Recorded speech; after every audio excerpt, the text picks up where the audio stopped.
My question is, when there are unsubstantiated claims or manufactured claims of UAPs or kind of false information that's put out there. I have seen the logs. I have seen the videos. We have attempted shoot downs of UAPs on a regular basis. We're talking as recently as last Friday. My question is, when there are unsubstantiated claims or manufactured claims of UAPs or kind of false information that's put out there. I have seen the logs. I have seen the videos. We have attempted shoot downs of UAPs on a regular basis. We're talking as recently as last Friday. My question is, when there are unsubstantiated claims or manufactured claims of UAPs or kind of false information that's put out there. I have seen the logs. I have seen the videos. We have attempted shoot downs of UAPs on a regular basis. We're talking as recently as last Friday.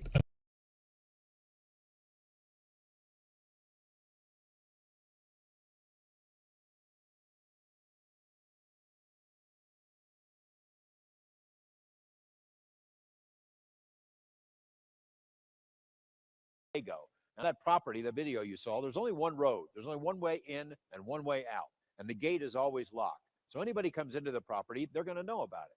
Well, suddenly they see in the third homestead, the 3 homesteads in the property, they see these what look like headlights coming toward them. Or they think that maybe it's a Winnebago that somehow got stuck out on one of their pastures. Oh, gee, we'll go down and help the guy. They start walking toward it, and then the lights start coming in their direction, start moving toward them. And then the lights start moving up and over the trees and gone. Then they started seeing these flying refrigerators that generated these huge beams of light and made these loud noises like metal banging on metal.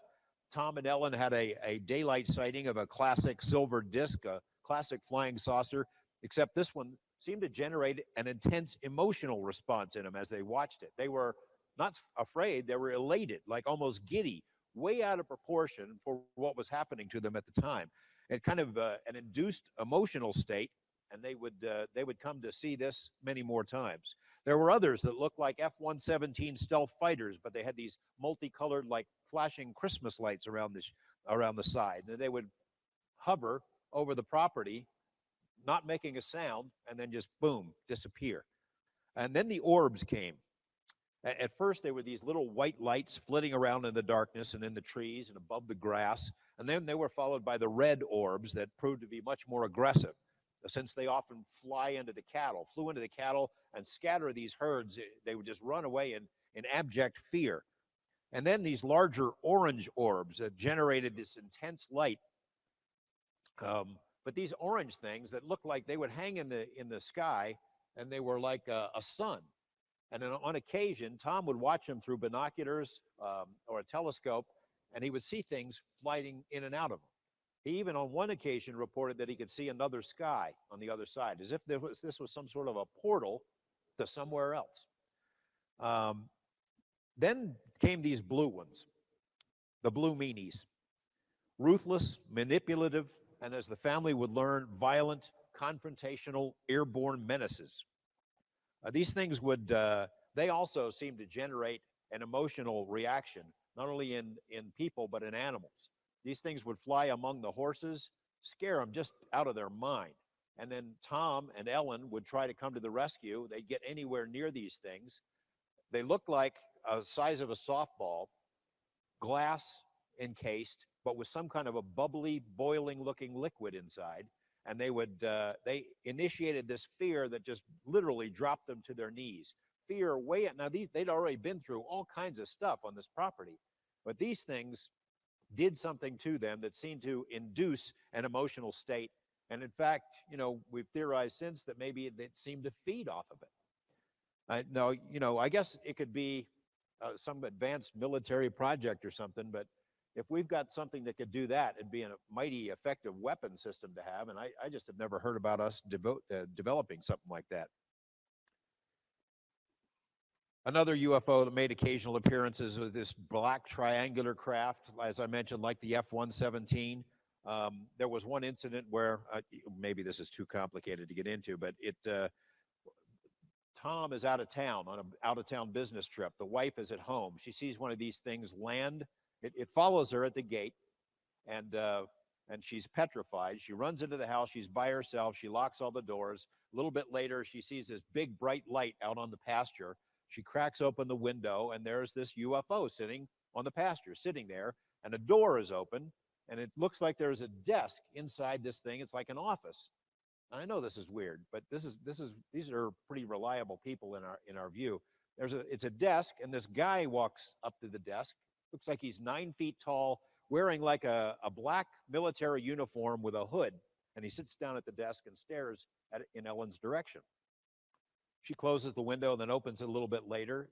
It sees her, gets up, walks outside, and walks out into the pasture. And now she's panicking. She closes the window. Again, checks the locks on the door. She calls her husband. He drives a couple of hours to come home. When he gets there in the morning, this thing is gone, but they found big, heavy boot prints out there where the thing had landed. Weird stuff. Some other incidents that don't easily fit into any category that we know. During the same period when all these assorted lights and craft are zipping around the ranch at night, Tom Gorman made an unusual discovery out in the third homestead. Someone had dug up these big chunks of the ground, taking big scoop marks, 8 or 9 different spots, probably 200 pounds of soil in each instance, and just scooped it up for whatever reason, like with a cookie cutter. And again, there's no way to get in there. You can't get a backhoe in that property without him knowing about it. Why they did it, what it was, he didn't know. At that point, he just about had enough. He was thinking it was the military messing with his brain, but he knew he'd had enough. He tried to talk to his neighbors. No one seemed to know what was going on, except for everyone knew that it had always been around there. Weird stuff like that. So he agreed to talk to a local newspaper reporter who wrote a story, and the story was picked up by the AP, and they took a photo of Tom standing there with these scoop marks. That photo went all over the country under his real name, and it's how Bob Bigelow from Las Vegas, who created NIDS, found out about what was going on out there, and eventually led to him coming to that property. But I'll get back to that. The other incident is far more unsettling. As the weirdness at the ranch mounted, the word filtered out about the property and weird stuff was going on. And one day this guy shows up, big mountain man, Grizzly Adams looking guy with long hair, told Tom at the front gate that he'd been drawn there for some reason. He'd been drawn there. He'd driven hundreds of miles. He had to meditate on the property. Tom and his son are kind of looking at the guy and thinking, this is pretty goofy. This is pretty funny.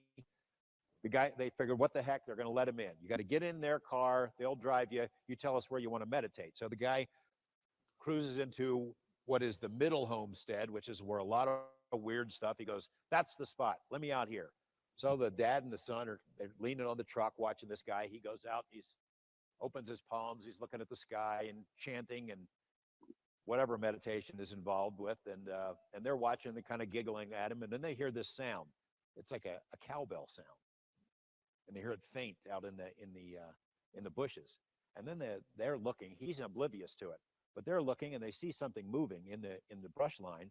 It's kind of opaque, like you've seen that Predator movie where it's kind of camouflaged. It's moving in there. It has no distinct shape, moving around, and then comes out of the bushes up to this guy, 1 foot away from him, 8, 9 feet tall, whatever the heck the thing was, and roars like a lion kind of roar. You can hear it for miles.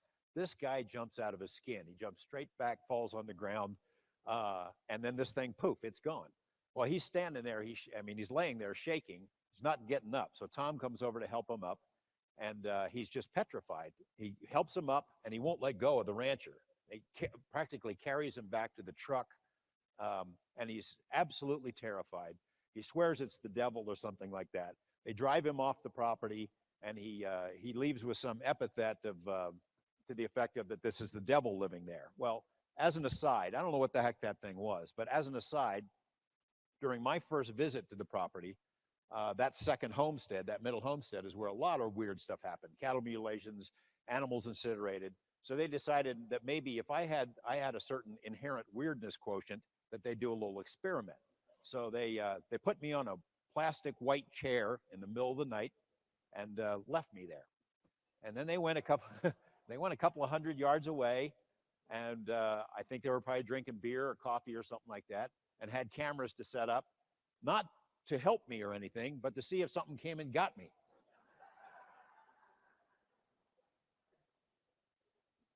I would like to tell you that I'm brave and no thoughts of predators coming to grab me ever even popped into my head, but it was spooky. It's always been spooky out there. The only thing that did come and get me though that night were mosquitoes. So after about 45 minutes, I'd have quite enough as being bait out in that homestead. As mentioned, the ranch sort of became like a shopping list, a paranormal shopping list, and it gets to the point that mentioning all of it just sounds ridiculous. Yes, and I would agree with at least one thing George Knapp said there. Greetings and salutations, friends, and welcome back. These stories are ridiculous.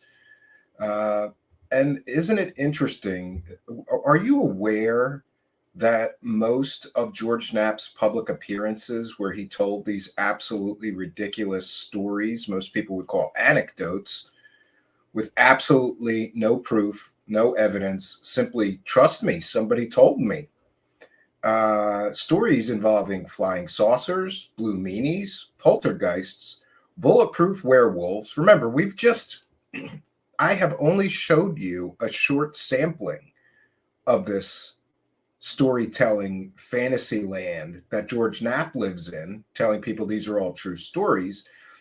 These stories involving flying saucers, blue meanies, poltergeists, bulletproof werewolves, flying refrigerators, portals, dogmen, dino beavers, 9-foot tall creatures, hitchhikers, ghosts, demons, shapeshifters, cloaked 8 or 9 foot tall cloaked monsters or aliens that you could hear roar for miles, and of course, much, much more. And it's interesting to me that somehow George Knapp has been very successful, or someone has, in getting most of George Knapp's public statements telling these ridiculous stories. Remember, he's getting paid to stand there and tell those stories. Maybe that might be a good reason or motive. But tonight we are going to be discussing exactly how Jeremy Corbell and George Knapp have made millions and millions of dollars selling what I believe are provably fake stories. For those unaware, Jeremy Corbell and George Knapp are famous for 2 famous stories. That would be Skinwalker Ranch and Bob Lazar. And both have cashed in to the tune of millions of dollars just from those 2 primary stories. We also heard in our short introduction here that George Knapp and Jeremy Corbell, Jeremy Corbell made absolutely fantastical statements claiming that the United States military, specifically the United States Navy, is shooting at unidentified aerial phenomenon as recently as last Friday. And by the way, if you call the Secretary of the Navy's office and try to verify his story, they won't. They can't. They don't know what he's talking about. Jeremy Corbell will not address that. Why will he not address the fact that not a single real military source will come forward and corroborate his fantastical fairy tales about the United States Navy shooting at unidentified aerial phenomenon on a daily basis? Could it be because that's garbage? It's garbage. Jeremy Corbell is a garbage peddling disinformation agent, and I've come to believe that George Knapp is as well. And they both work together to sell these stories. One, a Las Vegas reporter, local beat reporter, but doing those local stories aren't really bringing in the cash. So for George Knapp, the paranormal became his big cash cow, his ticket to national and international fame, with the Bob Lazar story beginning in 1989. And now George Knapp and Jeremy Corbell are teaming up to make absolutely fantastical new claims. and we're going to get into those claims. But before we do, I think it's very important that we explore a few things. First of all, the fact that these two have been making millions of dollars selling the Bob Lazar story, which they cannot, will not, and will never prove is a true story. What we get is tantalizing maybe evidence, but we never get any smoking gun evidence or proof that he's actually who he says he is. And if you were to do a search on our channel, just go to the magnifying glass and search on our main channel page here for Bob Lazar, you will find an overwhelming mountain of evidence that Bob Lazar is a con artist, a fraud, and a scammer out for money. You will find proof in the form of a former verifiable Area 51 security guard who checked the logs of everybody coming in and out on those Janet airline flights, saying Bob Lazar was not in those logs. And he checked right after the broadcast revealing Bob Lazar's real name. You have to use your real name to fly in or out of Area 51. This Area 51 security guard not only checked the logs, but then he called George Knapp and he said, you might want to be careful telling people this guy's story since he never stepped foot on Area 51. What did George Knapp do with that information?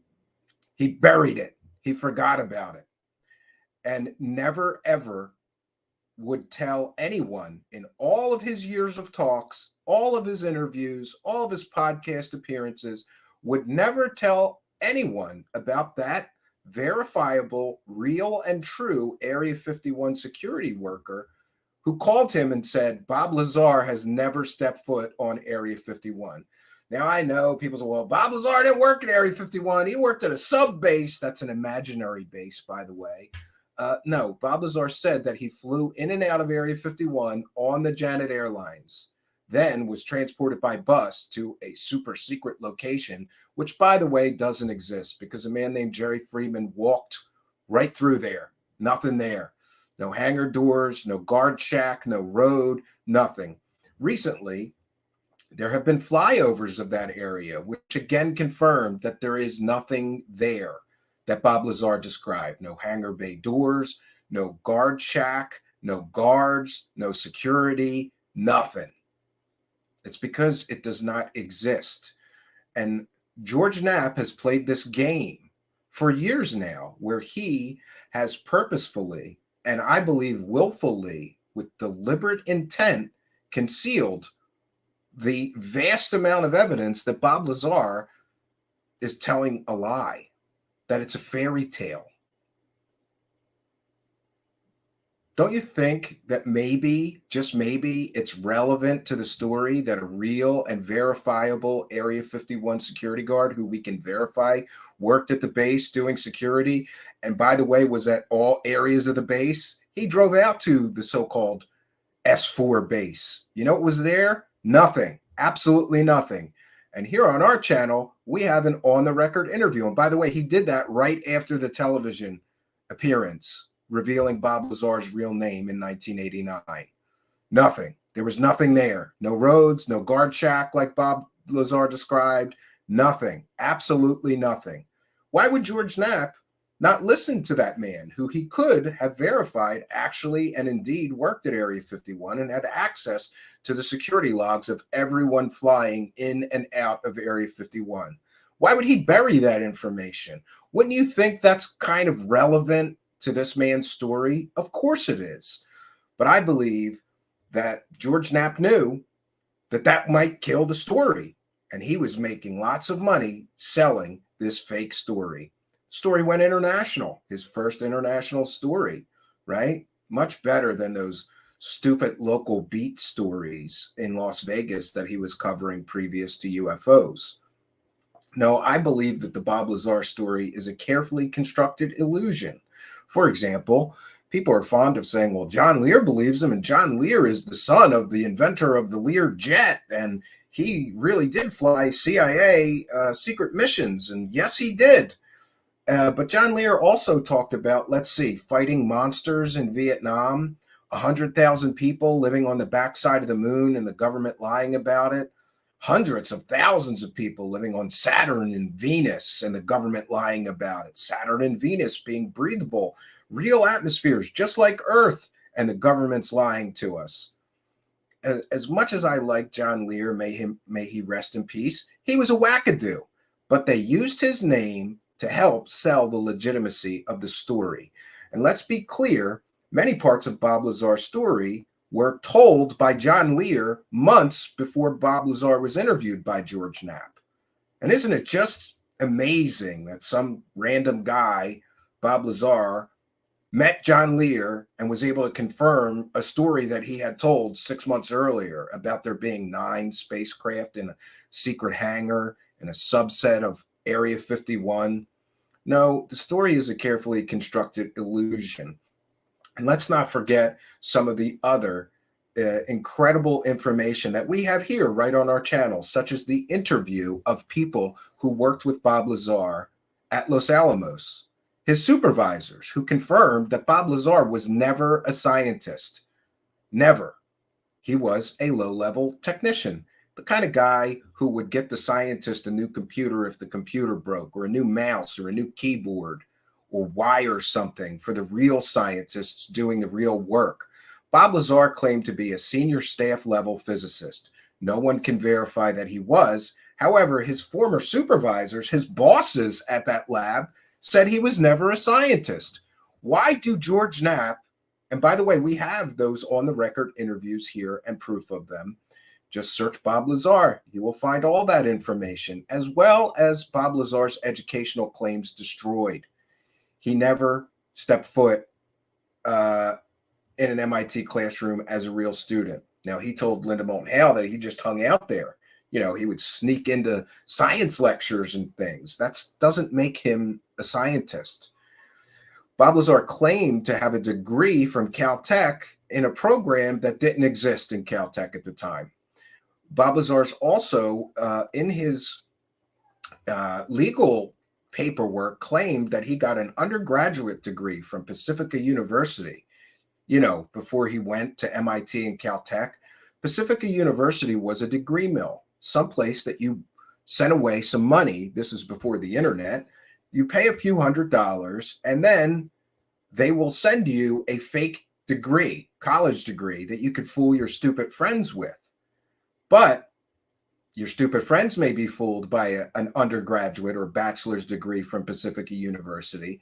But I checked with both MIT and Caltech, their admissions people, and both schools said there is no way on God's green earth that anyone would get into a master's program at those prestigious universities with a bought degree mill fake degree. They check your college.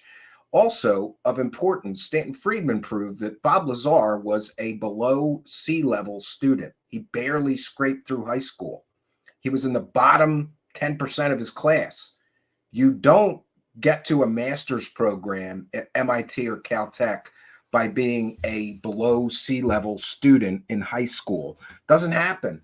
Bob Lazar is such a brilliant scientist, he can't pass high school classes. He can't ace them all. The only evidence we have of Bob Lazar ever going to a real college was Pierce Junior College.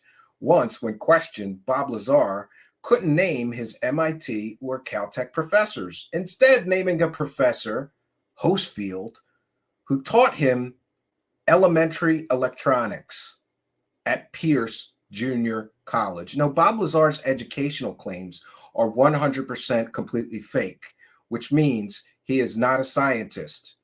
He would need master's degree thesis from both schools. Guess what we can't find? No master's thesis. No, Stanton Friedman blew apart Bob Lazar's educational credentials, checking very deeply into it. Later, Michael Schratt went so far as to purchase all of the yearbooks for the years that Bob Lazar claimed that he was at both MIT and Caltech. And wouldn't you know, no mention of Bob Lazar in any of the yearbooks. What that means is that Bob Lazar lied. Either that or the men in black would have had to sneak into everyone's dusty attic, dusty garage, dusty basement years later and steal out all those yearbooks, completely sanitize and erase Bob Lazar or any mention of him from all of those college yearbooks, recreate fakes that were sanitized of any mention of Bob Lazar, and then sneak all those yearbooks back into everybody's attic, garage, basement, whatever. No, Bob Lazar's educational claims are 100% fake, which means every time you hear someone refer to him as a former government scientist, they are lying to you. Do you know who has referred to Bob Lazar as a former government scientist? Jeremy Corbell and of course, George Knapp.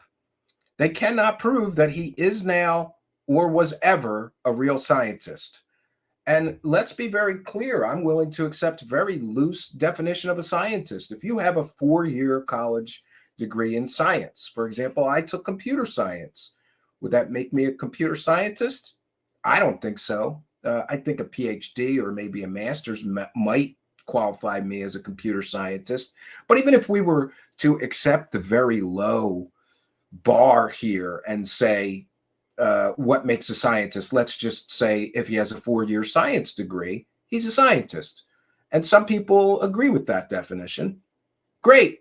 But no one can prove that Bob Lazar even has a 4-year undergraduate degree from any place other than some scammy degree mill place where you pay a couple $100 and they just mail you a fake science degree. That doesn't make you a scientist. Further proof he's not a scientist, and I'm willing to say that this is my opinion and speculation, is that Bob Lazar ran a whorehouse. He bought into a whorehouse. He was partners in a whorehouse. And by the way, there are various.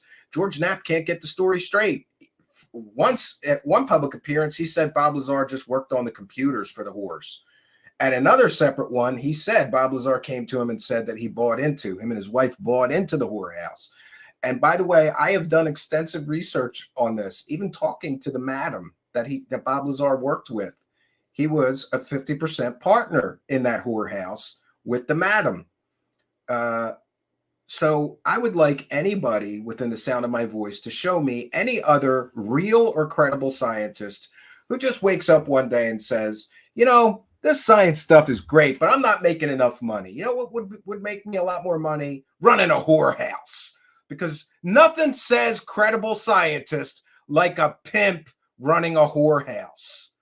But George Knapp and Jeremy Corbell don't want to talk about the whorehouse. I can talk about the whorehouse. I can even tell you how much they were robbing the whores for at the whorehouse and how greedy Bob Lazar was in that business situation.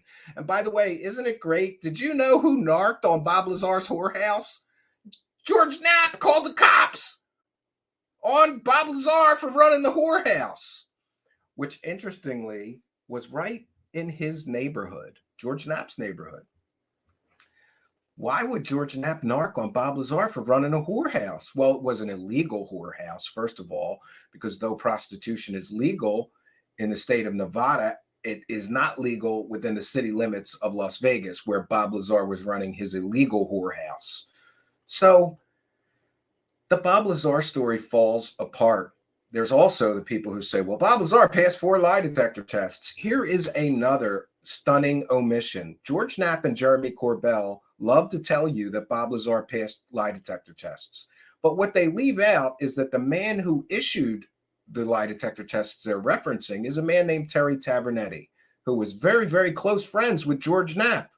And those lie detector tests took place right after Stanton Friedman blew the shit out of Bob Lazar's fake education. They needed something else to bolster the story. Suddenly, here comes very close friend of George Knapp, Terry Tavernetti, to do these lie detector tests. And we have a piece on that here as well as our channel. Just search lie detector. Bob Lazar, no, he did not pass lie detector tests. And Terry Tavernetti gave very conflicting statements about those lie detector tests. In one documentary appearance, he said he began the first test and things were going exactly how I thought. He was not doing well. Showing deception, showing deception, showing deception. In a separate appearance, Terry Tavernetti said if he was lying, he should be in Hollywood because he showed absolutely no signs of deception. And I was very confused by this. Well, was he showing signs of deception or absolutely no signs of deception? Until I dug a little deeper and found out that Terry Tavernetti, apparently against any sort of ethics or morality code for polygraphers, just kept giving Bob Lazar lie detector tests, right? That's not how this works. You get one bite at the apple. If you fail the first test, you were deceptive, you failed the lie detector test. But see, these are the details, the minutia of the story that George Knapp and Jeremy Corbell don't want you to know about. Were you aware that you can contact the American Polygraphers Association and ask them, if somebody fails the first test, is that it? Or do you just keep giving them more lie detectors tests until they pass one? Go find out what they say. This is not the proper way to conduct a real polygraph examination. But that, my friends, is exactly the way that this was conducted. More deception, more carefully constructed lies in order to sell a fake story. Now, there is more to this overwhelming mountain of evidence that Bob Lazar's story is fake. Not the least of which, on an episode of Larry King, he said that the spacecraft were 52 feet in diameter. But that's a very big problem because in an original drawing that Bob Lazar made of the so-called S4 secret base, he scribbled some hangar bay doors. And then in the bottom corner, he wrote 40 feet wide. So I would ask you, how does a 52-foot diameter spacecraft get in or out of a 40-foot hangar bay door? It doesn't, because these are the amateur hour mistakes that Bob Lazar makes, along with, suddenly having migraines when he has to be interviewed, on the biggest podcast in the world. But don't worry, he's got handler Jeremy Corbell to sit next to him and help him push this bullshit cart up that hill. Jeremy Corbell is another one. You see, the reason that the Bob Lazar illusion works and fools so many people is because they do the lie by omission. It's deceptive. Jeremy Corbell will give you only the information that supports that the Bob Lazar story is true. He leaves out all the information that I am sharing with you today.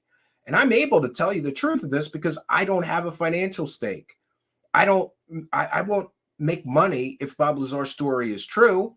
I won't make money if Bob Lazar's story is fake. That is, my friends, is what is called being an impartial journalist, balanced. Now, I could probably, if I wanted to, but I don't, spend an hour repeating to you George Knapp and Jeremy Corbell talking points that may indicate that Bob Lazar is telling the truth. But I have thoroughly researched that story so much since 1989. Another great talking point of theirs is Bob Lazar never tried to cash in, never tried to make any money. He got by some accounts, $1 million deal for his book published through TTSA. You remember that techno scam? Yeah. The techno scam company that promised everybody a spaceship. By the way, they tried to hide that they were publishing the Bob Lazar book, but it would appear that Tom DeLonge's sister screwed up when registering the domain name and she didn't put the privacy on. So I was one of the first people to notice that the brand new publisher that was publishing Bob Lazar's book was on a website registered by Tom DeLonge's sister. Everybody's making money off this Bob Lazar story, but no one can prove that he was a real scientist. We can prove that he's a convicted pimp who ran a whorehouse. We can prove that he has been investigated for selling fireworks and other dangerous chemicals that he doesn't have the legal right to sell. And by the way, speaking of lie by omission, I'm also one of the people who investigated that raid on Bob Lazar's actual business. The one they used in the documentary, claiming that the government was coming to steal back that Element 115 that George Knapp, Jeremy Corbell, and Bob Lazar all claimed that he had at one point. it's interesting to note that in the original Hollywood screenplay, the Men in Black came and stole the Element 115 out of his house. So I think Jeremy Corbell, being an intellectual weakling and about as original as, a crackhead, having the artistic creation skills of a crackhead, very unoriginal. Corbell saw that FBI raid on his business as an opportunity. He finally had an end to the documentary. Oh, the government are raiding his business. They're looking for the Element 115, but they lied to you about that entire thing, because that FBI raid on his business was a murder investigation. Apparently, allegedly, Bob Lazar sold a dangerous chemical to someone who may, allegedly, haven't checked on the case in a while, used it to murder his wife.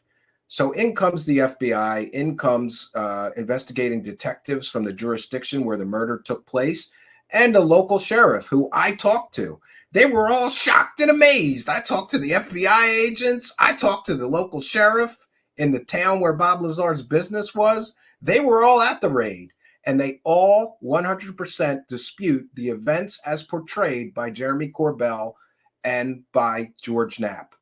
First of all, they said there was 40 or 50 people there. No, there was 11 or 12. Jeremy Corbell and George Knapp also said that they spent all day there. They looked through the entire place. No, that didn't happen. They went there. They were there for less than an hour. They went in there. Well, first a hazmat team did. That was true. A hazmat team went in. You got all kinds of dangerous chemicals. You don't let your team in there until it's cleared and it's safe. So, yeah. And by the way, all these vehicles they claimed were there. No, there was a couple of vehicles there. Yes, including a hazmat van or vehicle. So a couple guys from hazmat came in, checked everything out, made sure there was no, chemicals just laying around that could be dangerous or whatever. Then they let the investigating detectives and FBI agents in there. They, with Bob Lazar's cooperation, got the sales records they were after of the dangerous chemicals that Bob Lazar was allegedly selling to this man in another state who allegedly used it to murder his wife. This was a routine thing. And by the way, the sheriff of the town was aware of Bob Lazar's flying saucer stories from the 80s and 90s, but he assured me no one was under surveillance. He was in the briefings before the raid took place, and he said that no one mentioned anything about Element 115, Bob Lazar's flying saucer stories. If you talk to the actual agents and the other police detectives who were there, no one had any idea anything about Bob Lazar and his flying saucer fantasy stories. However, Jeremy Corbell and George Knapp lied through their teeth and used that event to sell a fake film about a fake scientist who was in reality a convicted pimp that ran a whorehouse. So what we have here is a carefully constructed illusion built on lies, half-truths, and the lie by omission. This is why this works. Would the story be as good if they just said, yeah, Bob Lazar, he's kind of a dickhead because he's selling dangerous chemicals that you can murder your wife with, and people wanted the sales records, right? No, it's a much better story to claim that you're under surveillance. You and Bob Lazar, you're under surveillance. Now George Knapp is making all kinds of claims that there were threats made against George Knapp, Bob Lazar, and Jeremy Corbell. Who's making the threats? The Men in Black? Really? You're going to use the Men in Black? Can we interview the people that are making the threats to you and see if you're telling the truth on that point? This whole Bob Lazar story is constructed out of lies, half-truths, and, most importantly, the lie by omission. If they were really after the truth, wouldn't they tell you, or at least mention all the things that I'm telling you tonight? They're not after the truth. They're after the cash. Because praise the cash, praise the cash. And by the way, I gave Jeremy Corbell a mountain of evidence that Bob Lazar was a liar before he produced his so-called documentary. And Jeremy Corbell eventually got tired of me sending him things and said, I don't want to see any of this. I don't want to hear any of this, Stephen. And I said, why? Don't you want to get to the truth? And Jeremy Corbell said, there's no documentary deal, Stephen, if the story is fake. That, more than anything, should inform your decision of Jeremy Corbell's true intentions here, of George Knapp's true intentions. And by the way, for those unaware, do you know who bankrolled that? George Knapp. Do you know who made money from that along with Jeremy Corbell? George Knapp. It's a big money club, and I ain't in it. So I can tell you the truth. I don't have a financial reason to lie to you. Does Jeremy Corbell have a financial reason to lie to you? You bet your ass he does. Does George Knapp have a reason to lie to you? A financial motive to lie to you? You bet he has a motive to lie. And it's called money. Money. Just as Jeremy Corbell mentioned, there's no money. There's no big money deal if the story's fake. Now, along with the Bob Lazar story, of course, these two clowns have both cashed in heavily on the Skinwalker Ranch story. And by the way, for those of you who have asked me constantly, continually, repeatedly to cover the Skinwalker Ranch, I'm covering it tomorrow. And tomorrow, we are going to be covering the laughable best evidence of paranormal activity at Skinwalker Ranch. And listen, I would say there's two separate eras. And the George Knapp era, by the way, is when Bob Bigelow owned so-called Skinwalker Ranch. And you hear all those fantastical fairy tales he was telling with, by the way, not a single picture, not a single video, not a single film. And go ask George Knapp if you can interview the people who he claims to have interviewed who told him all those stories. You remember. Trust me, dude. Somebody told me. Nobody else gets to interview those people. Nobody else gets to verify if they really told George Knapp all those questions. And by the way, there is another money motive here, because George Knapp was employed by Bob Bigelow to coordinate researchers while he was investigating the Skinwalker Ranch. So George Knapp has been making money out of Skinwalker Ranch. And by the way, you remember that $22 million that Bob Bigelow, I believe, and Harry Reid defrauded the United States taxpayers out of? For those unaware, Bob Bigelow was handed $22 million to investigate a ranch that he owned, looking for signs of paranormal activity. And what we get is all these ridiculous stories about dino beavers, werewolves. And by the way, Stephen Greenstreet did an excellent job detailing how people used to just get drunk and send Bob Bigelow fake stories so that they could keep their checks rolling in, because, you know, no paranormal activity. Hey, the money dries up. And I wonder, could that be a motive? I want to be as fair as possible to the new ranch owner, Brandon Fugel, especially because, to be very honest with you, Stephen Greenstreet did a piece, several pieces on Skinwalker Ranch recently. And Greenstreet did a whole, I think it was 40 minutes just on Brandon Fugel. And that really humanized him for me, right? He's the kind of guy I would like hang out with, have some beers with, talk about science fiction and other things that we both have a mutual interest in.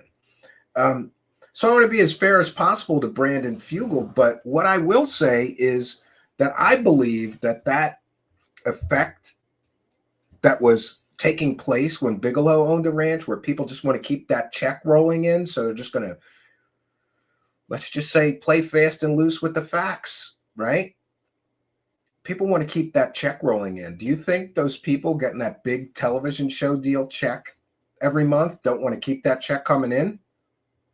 They have a financial motive to lie to everyone, to lie to the television producers, to lie to Brandon Fugel. And by the way, I'm not saying that they are. I'm just saying that we should keep in mind that these people have a motive.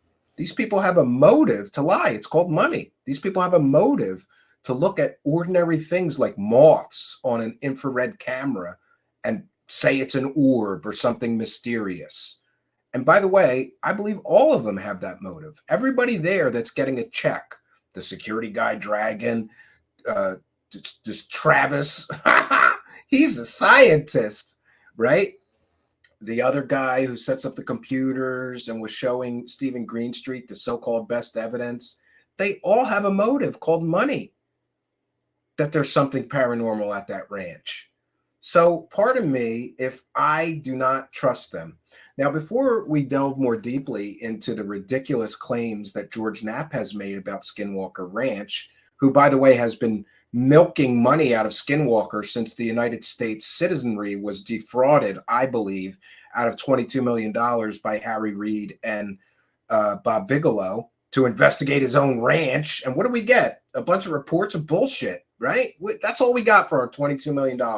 Where is the science? Where is the data? Nobody knows. Nobody knows. We get a lot of stories. Great. And were those the stories that were faxed to Bob Bigelow while people were getting drunk, trying to keep their checks rolling in? But before we get to that, back to Bob Lazar and the completely, totally fake Bob Lazar mythos or narrative. It is important that we realize that this entire time, George Knapp claims that there is 100% verifiable smoking gun evidence that Bob Lazar was telling the truth. And that would be in the form of this element 115. You know, the mythical element that powered the flying saucers that he worked on, which, by the way, bears zero resemblance to the real world element 115. And I know you true believers love to say, but Bob Lazar predicted element 115 in 1989 before anybody knew it existed. That's bullshit, because I have a chemistry book from 1972 which lists element 115 in the table of elements. Scientists knew that element 115 existed, likely existed, and would be discovered in a short time. And there was even a Scientific American Journal article all about element 115 right before Bob Lazar came out with his story. And let's also remember that Bob Lazar stole many parts of his story from Billy Meyer.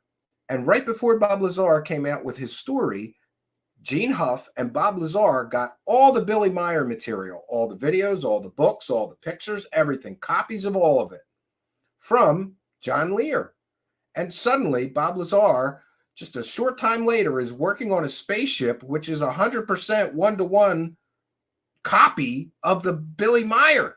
And Billy Meyer's even used an anti-gravity power system. And so did Bob Lazar's. What are the odds, right?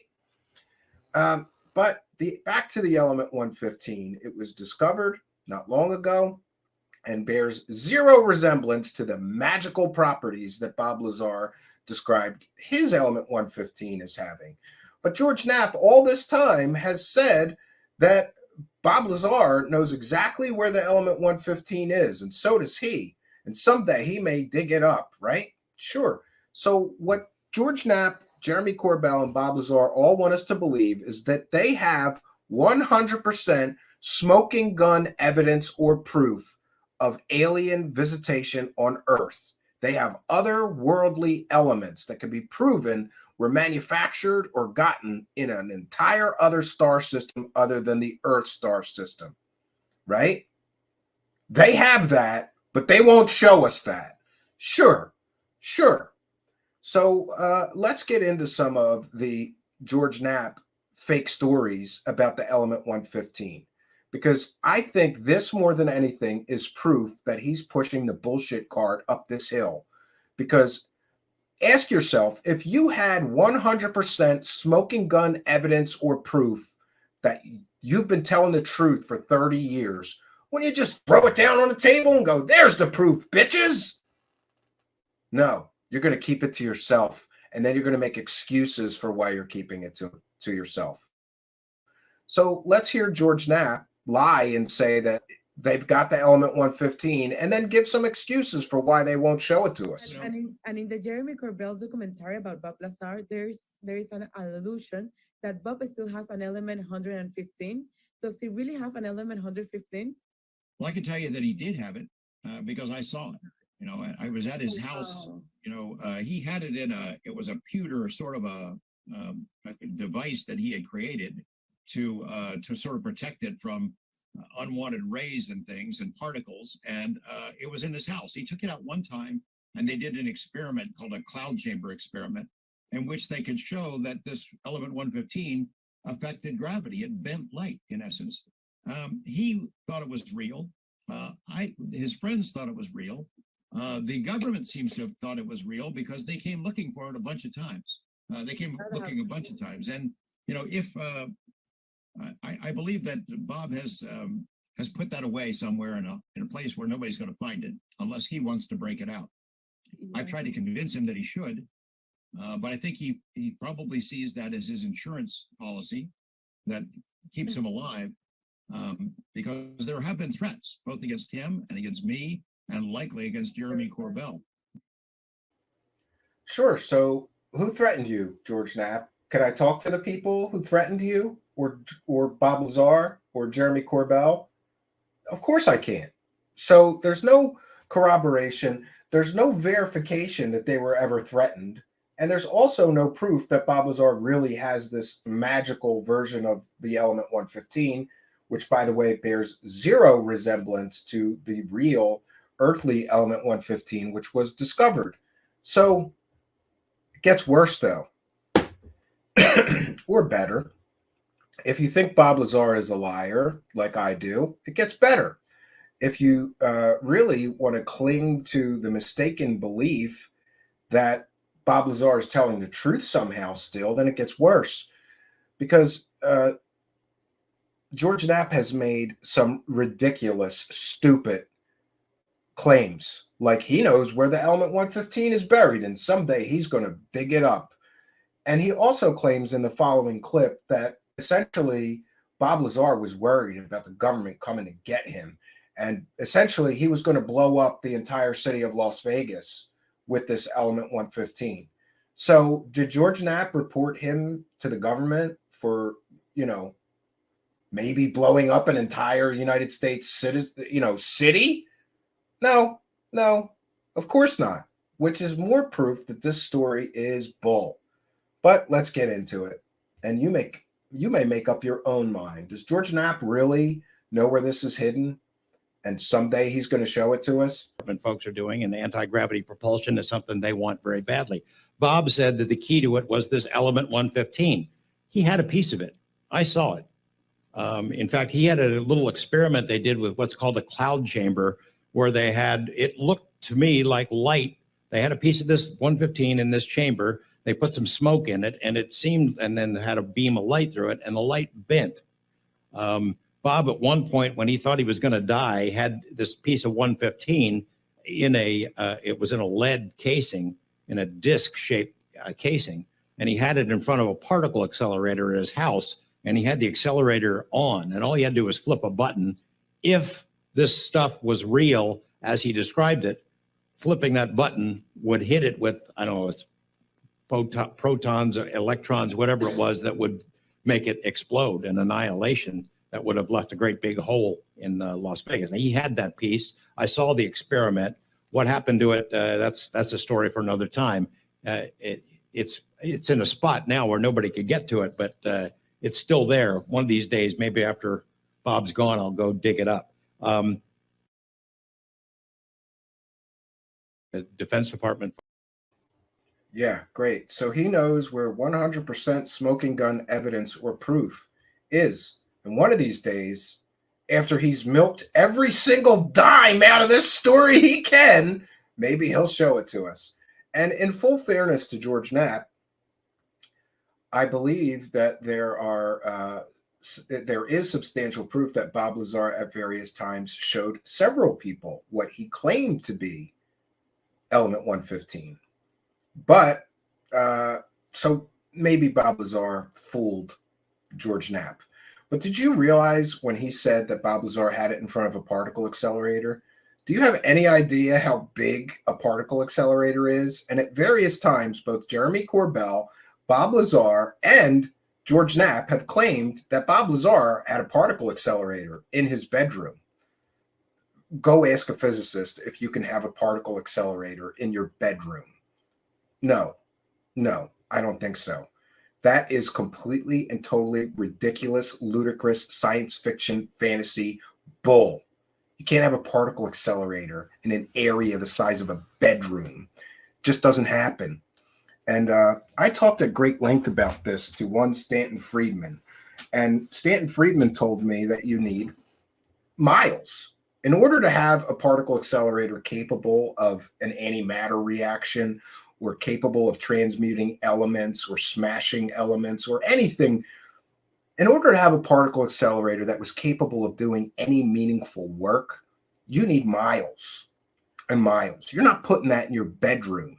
So for George Knapp, Jeremy Corbell, or Bob Lazar to claim that Bob Lazar had a particle accelerator in his house or his bedroom, by the way, I've seen that house, and it was sitting on a 1/4 acre of land, a few hundred feet wide, a few hundred feet, deep. You're not having a particle accelerator in the space of a few hundred feet even, and especially not in a bedroom. But isn't it interesting that Bob Lazar was going to cause an antimatter explosion reaction and destroy all of Las Vegas because the men in black were after him because he was telling the truth about those aliens, and George Knapp did nothing? He didn't do anything. He narked on him about the whorehouse, but he wasn't going to narc on him when Bob Lazar was going to blow up all of Las Vegas in an antimatter chain reaction, huge explosion that would be bigger than a nuclear bomb. He did nothing. So I guess we've learned a lesson tonight, and that is, if you want to be a terrorist and blow up an entire United States city, George Knapp won't narc on you. But don't you dare run a whorehouse, or George Knapp will narc on you. Okay? Great. All right. So, I call BS on the whole Bob Lazar story. If he had the evidence, he had the proof. George Knapp and Jeremy Corbell have the absolute proof all this time that they're telling the truth, and so is Bob Lazar. Or let's just take Bob Lazar. All that, it's got to be taxing for people to be calling you a liar for 30 years. Do you think if you had absolute proof to shut all those people calling you a liar for 30 years up, you would just sit on it? I don't believe that they have anything that is true, element 115, that performs as Bob Lazar described. And by the way, if you are interested in Bob Lazar's fake science stories and how they don't make any sense, they don't match up to reality, talk to a real physicist. Are you aware that Stanton Friedman, he tried multiple times? Stanton Friedman told me that at least 5 times he arranged through Linda Moulton Howe, through George Knapp, or others to meet with Bob Lazar. And he wanted to talk to him about physics and see if Bob Lazar did have a real or advanced working knowledge of real physics. After all, if he was a senior staff level physicist, he would be able to converse with somebody who was a real nuclear physicist like Stanton Friedman. He wouldn't be able to snow Stanton Friedman. Bob Lazar backed out every time he was supposed to meet with Stanton Friedman and have a talk. Bob Lazar has refused to talk with any real nuclear physicist ever. In the entire 30 years, he will not talk to a real scientist. And there's a reason for that. And that is because Bob Lazar tells good science fiction fantasy stories and sci-fi gobbledygook fake science. He will not be able to fool a real nuclear physicist or physicist. Let's have Bob Lazar have a 2-hour conversation with somebody like Jeremy Rice, who has a real physics degree. He won't do that. And there's a reason he won't do that. And by the way, for years, Jeremy Rice, alien scientist, has offered to debate either George Knapp, Jeremy Corbell, or Bob Lazar just on the fake science that Bob Lazar presents and how none of it works. Right? First of all, you can look into the laws of thermodynamics, and Bob Lazar is essentially saying that all the laws of thermodynamics don't work, right? They're laws. They aren't guidelines. They're laws. Like, you can't just create energy from nothing. Bob Lazar is essentially describing a 100% efficient antimatter reaction that not only creates endless energy, but also gravity waves that you can then use to manipulate space-time. And while these things may be theoretically possible, go ask a physicist, how much energy does it take to manipulate space-time? It's orders of magnitude. It's the amount of energy in 10 suns, for example, I've heard. And the entire amount of energy in our sun alone is not enough to manipulate space-time. But Bob Lazar claims that a little tiny triangle piece of this magical element 115 and you can bend space-time. No, I don't think so. Now, besides the ridiculous Bob Lazar story, which George Knapp has profited from for some 30 years, right? Besides that ridiculous story, remember, he's filling his pocket. George Knapp has been filling his pockets with Bob Lazar money this entire time. He gets paid to talk about Bob Lazar at conferences. He gets paid to produce videos about Bob Lazar, to do interviews about Bob Lazar. He made a bunch of money with Jeremy Corbell, bankrolling that, being the executive producer, right? Besides the Bob Lazar story, both George Knapp and Jeremy Corbell have also cashed in on the Skinwalker Ranch story. But if you're just joining us, maybe you didn't hear all those wonderful, fantastical stories at the beginning of our broadcast, where George Knapp was talking about Skinwalker Ranch and how there was flying saucers, blue meanies, poltergeists, bulletproof werewolves, flying refrigerators, portals, dogmen, dino beavers, 9-foot-tall monsters, hitchhikers, ghosts, demons, shapeshifters, cloaked 8 or 9 feet tall, cloaked monsters or aliens that you could hear roar for miles, and more.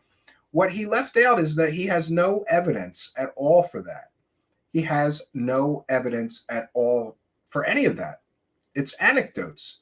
It's somebody told me. Trust me, dude. And that's a real problem.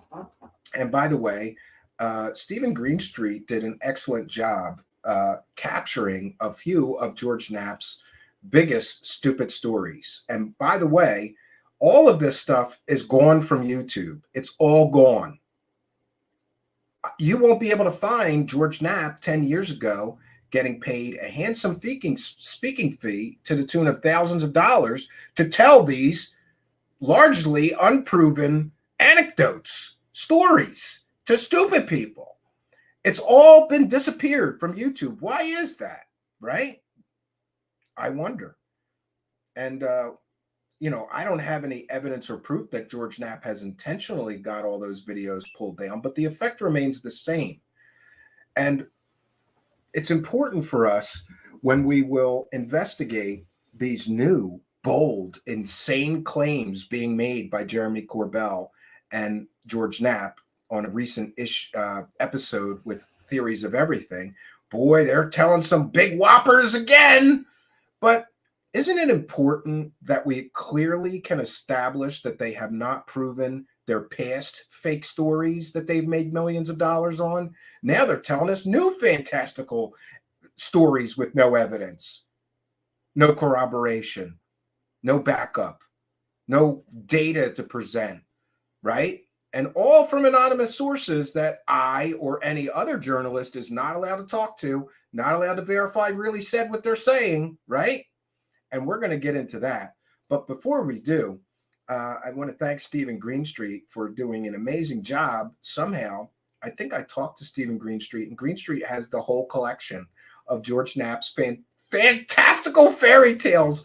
And I'm going to try to get Stephen Greenstreet to share with me. And we're going to do a new series here called Bedtime Stories with George Knapp. Because this is Mother Goose territory. Some of these stories are so stupid, so ridiculous, but they're funny. And the fact that this man has made, I got to give it to him. He's made millions of dollars telling stories like this with no evidence, no proof, no corroboration, no data, no film, no video, no pictures, nothing. Just stories like this. She saw this standing on two legs, a wolf creature, a wolf standing in her yard, its paws crossed like this, leaning on a tree, staring back at her.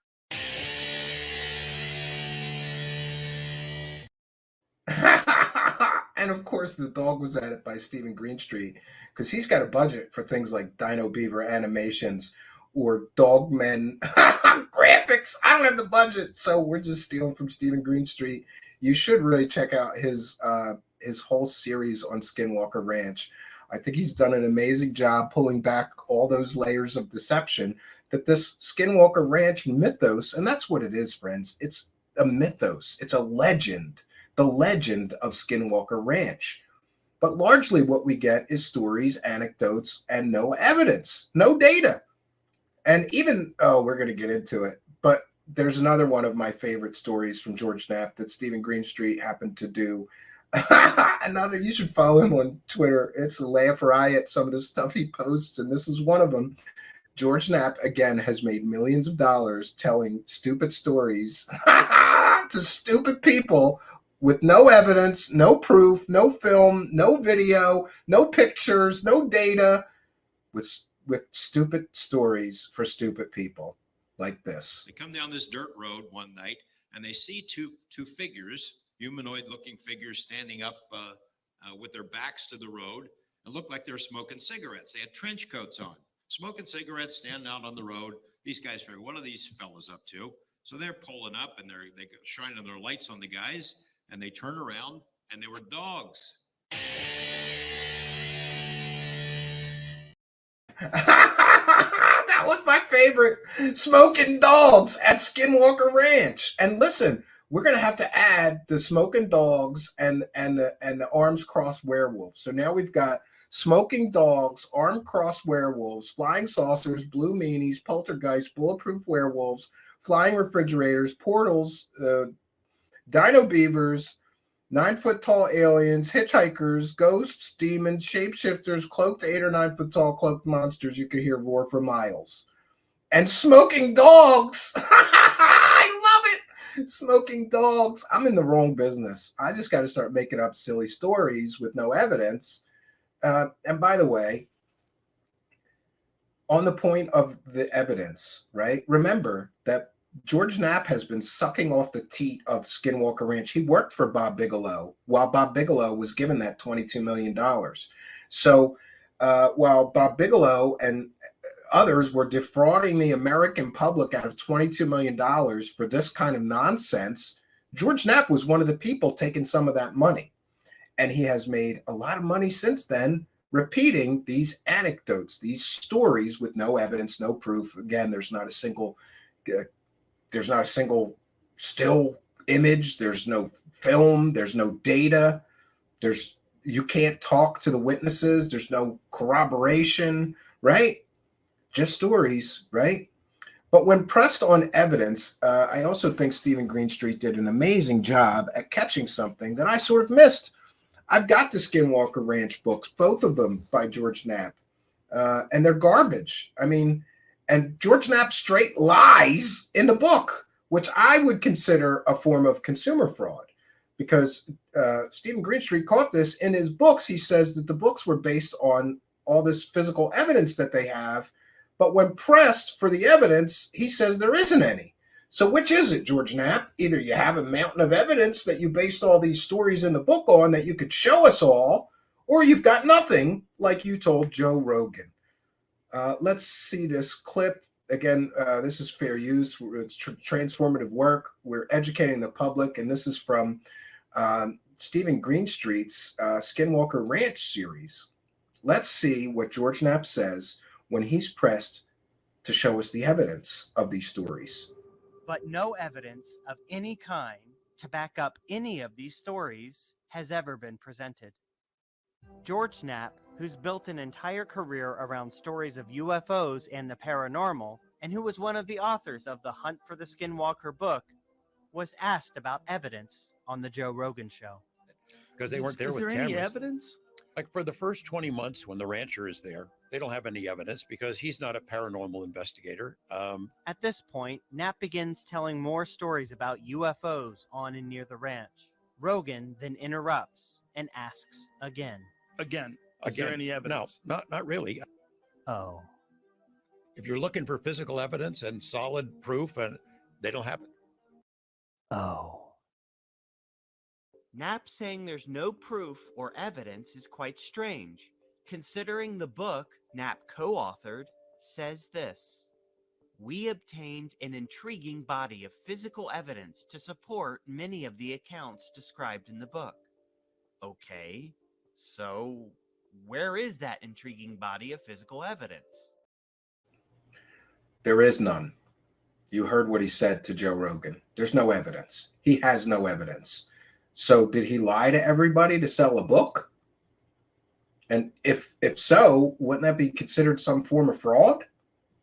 You said that you had all this evidence. Can we see all this evidence? Where is the evidence? Nothing has ever been released. So it is within this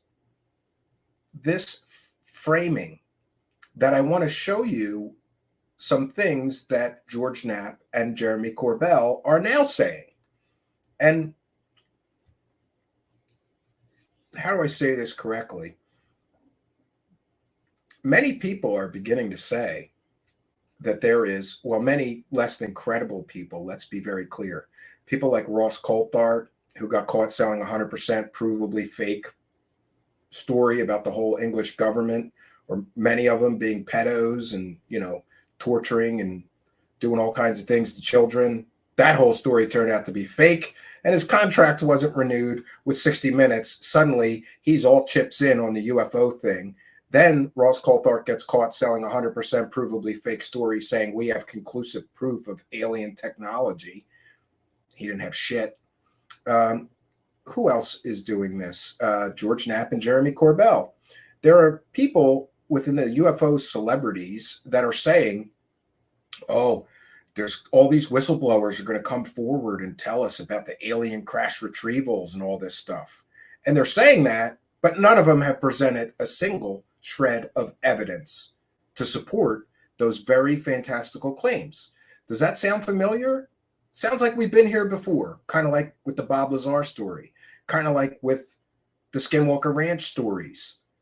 These clowns, Jeremy Corbell and George Knapp, haven't proven those two stories to be true or showed us any evidence that would indicate that they had a reasonable belief that the stories were really true before selling them as true stories. But now they're back with fantastical news stories and no evidence once again. And while I have to admit, it is a tantalizing thing to think that maybe next year somebody's going to come forward and we're finally going to get the revelation that the government has alien crash retrievals of off-world vehicles, maybe some bodies, like we've all believed or been told all this time. And they're going to drop the proof, right? But what you also have to remember is that I believe that these clowns are taking advantage of something, because these new whistleblower protections don't protect somebody from telling the public anything. They can't tell the public anything. They can tell members of Congress things in closed sessions, but then the members of Congress don't have to tell the American people if they choose not to. At least that's the way I understand it. I could be incorrect. Have to do much more research on the legislation that everybody's claiming will allow all these whistleblowers to come forward and tell us the truth about those aliens. I think that George Knapp and Jeremy Corbell are taking advantage of the fact that no one will be able to prove or disprove that people are telling members of Congress this, right? So why not say it's going to happen? Nobody can prove us wrong. And again, if this information that they're presenting is unable to pass the test of falsifiability, then it has no value. If I can neither prove that they're telling the truth, that whistleblowers are coming forward telling members of Congress about alien vehicles and all kinds of fantastical things, or I can't prove that it's not true that people are going to members of Congress and telling them fantastical things about aliens, then this information does not pass the test of falsifiability, and therefore it has no value. I believe they're purposefully putting out information that does not and cannot pass the test of falsifiability. I, as a journalist, will be unable to verify whether anybody told members of Congress. Members of Congress don't have to, on the record statement, tell me if they've been told things about classified projects. And here's another thing that's very important. Jeremy Corbell has been caught lying many, many times, and I can prove it. He's saying that people are on Navy ships leaking information to him that would be classified. Do you know what would happen to somebody on a Navy ship that just started leaking classified information to a clown like Jeremy Corbell? They would be prosecuted. First of all, they'd be fired, lose their pension, thrown out of the Navy, and then they would be criminally prosecuted for leaking that information to somebody that wasn't cleared to have it.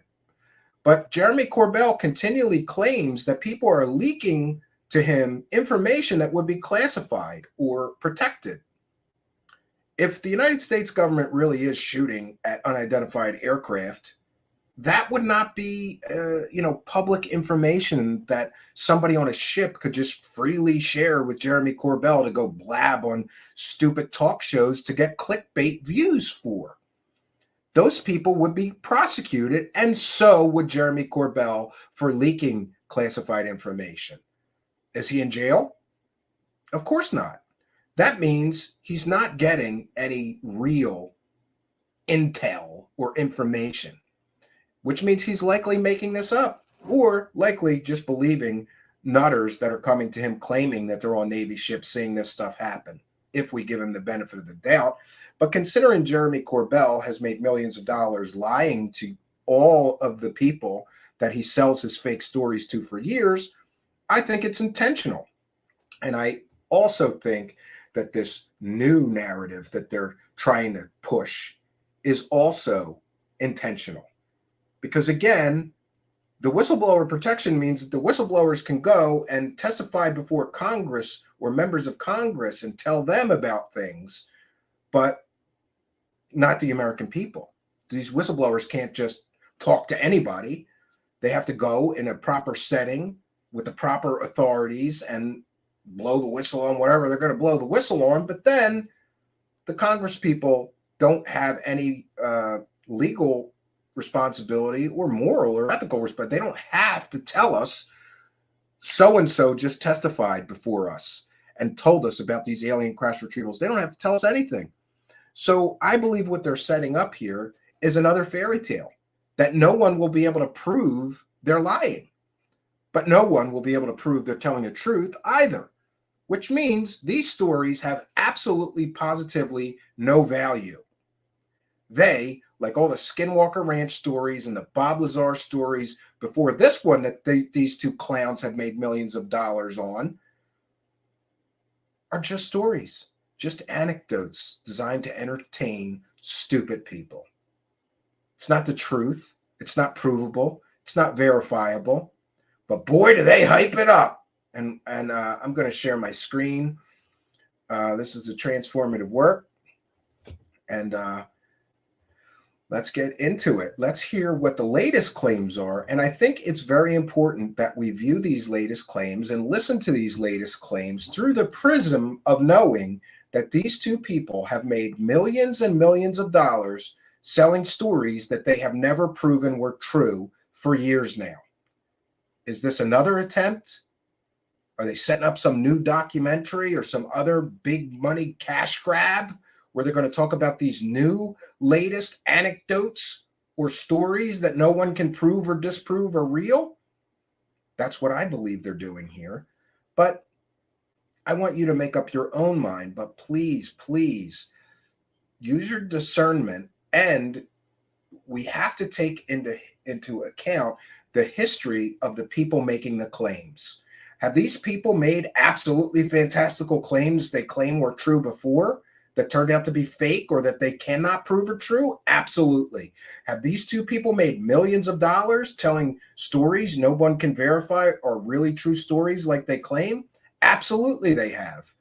So what I don't know, what is the standard of evidence here? We've caught them before selling fake stories. We've caught them before claiming to have evidence and actually having none. We've caught them before doing the lie by omission in order to sell fake stories to stupid people. So looking at it through the lens of their history of being essentially UFO con artists that never make good on their promises of evidence or proof, that should give us some indication about whether the new claims they are making are factual and correct. But you can make up your own mind. Let's get into it, friends. I'm looking forward to, George and I have some stuff coming out, a lot of stuff we've covered that we're going to be able to reveal a lot more information on, direct witness testimony. Just, you're going to hear from people that you wouldn't expect you'd be able to hear from, stuff George and I have talked about. But now you get to hear directly from those individuals. So I know in January that the UFO subject is going to blow up again because new information will be coming to light. Yeah, and I just wanted to say that I really like and enjoy Kurt Jamongold's theories of everything when he's talking to real scientists, and but I think that he is really doing a disservice to all of the world by hosting UFO con artists. Kurt is not aware of these two history of lying to everybody, of hyping things up or manufacturing fake stories around real world events like Bob Lazar's business being raided. I don't say that as a dig. That's just a statement of fact. Kurt has not investigated these people enough to call them on their crap when they start making these fantastical claims. So largely he just platforms them and then lets them tell fairy tales. And as much as I like and appreciate Kurt's work on the rest of his guests and shows, I think he does a tremendous job. When it comes to these UFO con artist grifters, he's helping them sell these fairy tales. And that is a very dangerous place to be because he has a huge platform and he's letting these people who it can be proven have lied through their teeth before to sell fake stories, tell new fake stories. And that's a dangerous place to be as a show host. I don't envy Kurt's responsibility to not help these people sell fake stories. I certainly envy his reach and his huge bullhorn and platform. But I think along with a platform that big should come some responsibility to not just let people who we can prove in the past have sold fake stories use your platform to hype up some new project of theirs with no evidence and no proof. They offer no evidence and no proof here. It's this was an exciting year, the end of the year, the signing of the NDAA and what that means moving forward. I mean, it's great. In a sense, it's sort of, to coin the old cliche, it's sort of the end of the beginning, not the beginning of the end, because we're finally as a society moving toward trying to figure out, are these real, and are genuinely asking the question. And of course, Kurt, as you have learned, the answer is yes, they are real. And now maybe, in the years to come, Arrow, NASA, various scientific organizations that are now openly interested in the topic can address the bigger questions, the really important ones. Where are they from? Why are they here? Who are they? What's their interest in us? Once we get beyond the obvious question that our society has struggled with for 75 years, then we can start digging into the good stuff. And the tools are now in place to do that. Jeremy and I are aware of some of these whistleblowers who've been standing by, ready to chime in and tell Congress and others what they know. And according to the legislation, they can tell Congress what they know, but they can't tell the American people what they know, to the best of my knowledge. So again, are they setting up a story that does not pass the test of falsifiability? And who are these people? Why don't you name them so that I can interview them and see what they have to say, so that anybody can interview them and see what they have to say, right? Isn't it convenient that nobody is allowed to talk to these people? We're just supposed to trust these two guys who have sold provably fake stories in the past, that this is all going to come out soon. And why are they echoing the sentiments of some of the other UFO con artist grifters that have been caught selling provably fake stories, like Ross Coulthart, for example? In fact, we know that some of them have already done so. Great. So some of them have already done so. What Congress people have they talked to? And so that I could call those Congress people and get a comment on it.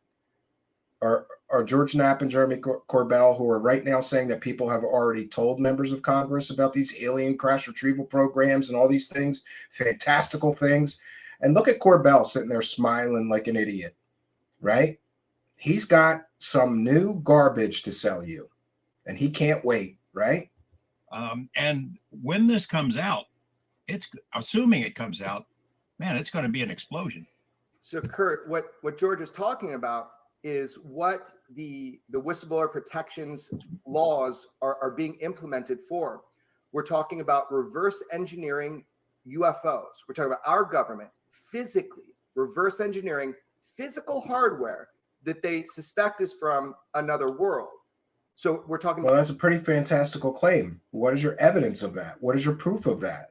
We're talking about a person who pushed the Bob Lazar as being a true story. And he pushed Bob Lazar as being a true story by carefully manipulating and, creating an illusion through deception and through the lie by omission. Very problematic that this is the person who is saying this stuff. Honestly, I think I would believe Linda Moulton Howe saying this stuff before I would believe Jeremy Corbell. Maybe not. About programs that are actively reverse engineering, actively exploiting these non-terrestrial technologies. That's the claim.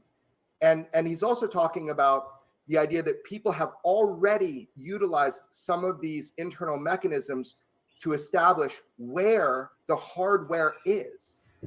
So this is something we have knowledge of, and we're hoping that this gets out to the public because it is happening. This education is being given on the inside. Yeah, this education is being given on the inside, but nobody can verify that this education has been given to anyone. Nobody can talk to the people that have been told these things. Nobody can know the names of any of these whistleblowers they're claiming will be briefing members of Congress. It's very, very, very suspicious. This is very, very, very suspicious to me and to anybody who knows the history of the cosmic cons here that are telling us these things. So while I will say it would be amazing if this was true, it would be amazing if Bob Lazar's story was true. It's not, and they can't prove it is. It'd be amazing if all those Skinwalker Ranch stories are true. I don't believe they are because there's not a single shred of proof or evidence of any of those stories. But now we get new fantastical stories from the dynamic duo here, right?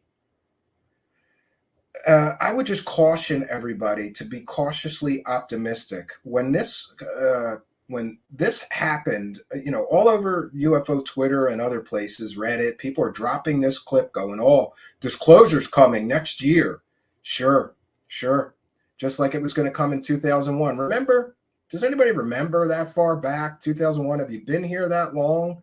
When Stephen Greer promised that 2001 would be the year of disclosure and all of this is going to come out and we're finally going to get verification of these alien technologies and alien visitation on Earth. And then what happened? Well, Stephen Greer, the man who promised all that, just went on to scam the UFO community for millions of dollars for fake stories for 2 decades. And here we are now, right? Just like Jeremy Corbell hyped up the Bob Lazar story, we're taking the mic back and we're going to finally get the truth about the Bob Lazar story. And what we got is a documentary of him taking a shit on the toilet for 2 hours, right? A Hollywood actor mumbling nonsensically that you couldn't even understand him. and no new evidence or proof except for a picture of a hand scanner that was in Close Encounters of the Third Kind movie that Bob Lazar claims that he used to access the secret base. That's the only new information we got after 30 years, right? So it's important to remember that the cosmic con means you have to overpromise and underdeliver. I believe this is the overpromising, and eventually we'll see the underdelivering, right? But I think that these people should be held accountable for making these fantastical claims and statements with no evidence, no proof, and not allowing other journalists. And by the way, I don't mean me. Why don't they let these whistleblowers talk to Stephen Greenstreet or Mick West or somebody else that is on the skeptical side of these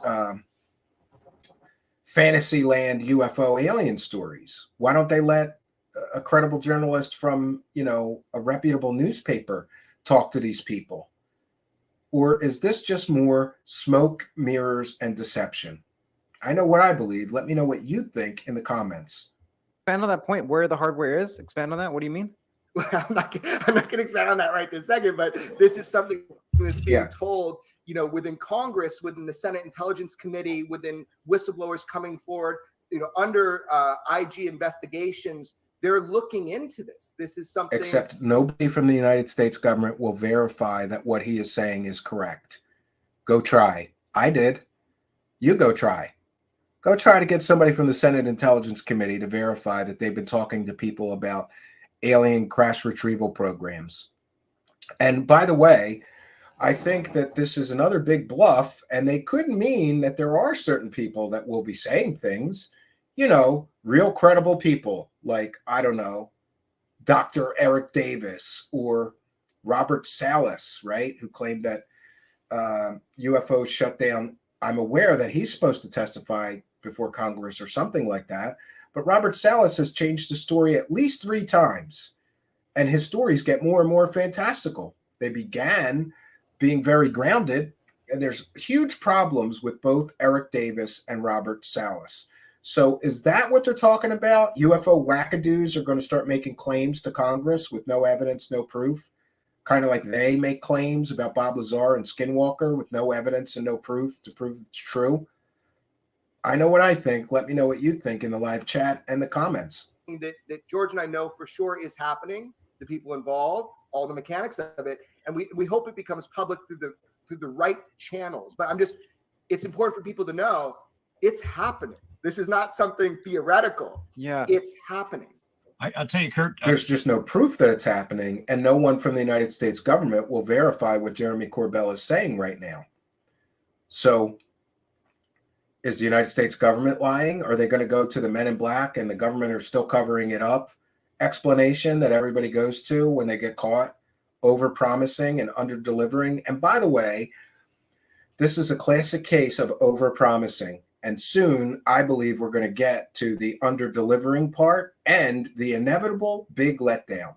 You remember, kind of like when Ross Coulthart came out and promised everybody that he had conclusive proof of alien technology, all confirmed by this man. Cut to a shot of Michio Kaku. By the way, Michio Kaku never got back to me when I asked him if he knew that he was used in a scam to sell fake alien stories.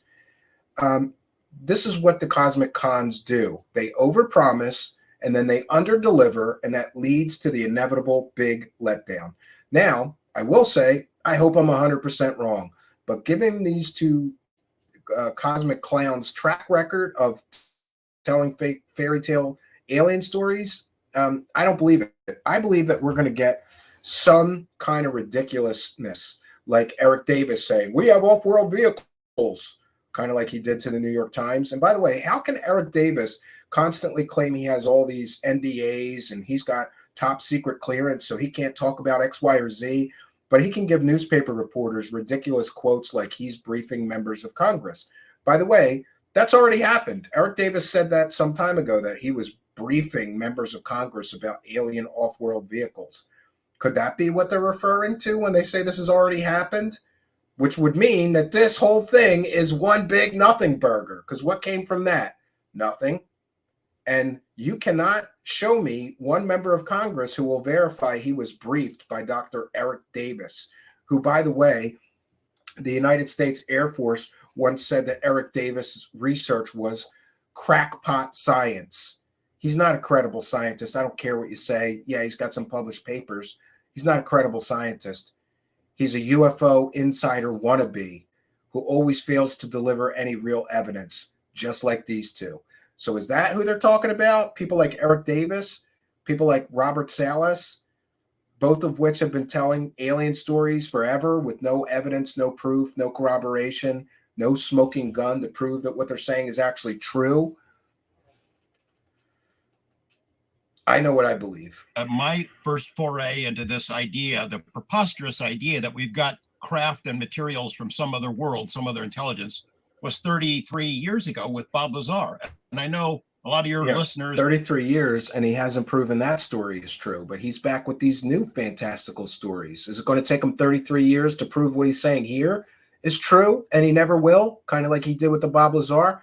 And by the way, George Knapp, how much money did you make selling the Bob Lazar fairy tale? How much money did you make, Jeremy Corbell, selling the Bob Lazar fairy tale? Shouldn't you have to prove that fairy tale is true, like you claim, before you make any more money selling new fairy tales that you're claiming are true? I think so. Will have problems with the Lazar story. I don't care anymore. I don't care. But at the time, he doesn't care. And by the way, George Knapp, why don't you come here and debate me on the evidence that Bob Lazar is a convicted pimp, fake scientist who ran a whorehouse who never worked at Area 51? Are you an intellectual weakling? And is your evidence of Bob Lazar so weak it cannot withstand debate from someone like me?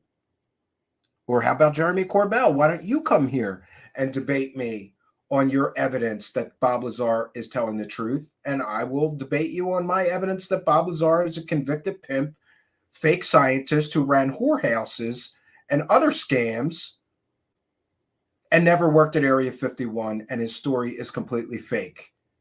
Neither will do that. And by the way, I would be respectful. We could have a moderator so we don't talk over each other. They will not debate anybody who has even a good understanding of the overwhelming mountain of evidence that Bob Lazar is a liar, right? They won't go on anybody's show who might ask them about all of that evidence we have here, like Bob Lazar never worked at Area 51. Bob Lazar's entire educational credentials were fake. His whole story about his education is fake. He's a fake scientist, convicted pimp who ran a whorehouse. He was never a real scientist. Why won't they go on a show with somebody who will slap him in the face with some reality? Isn't that a little suspect about their claims that the stories are true? Listen, a true story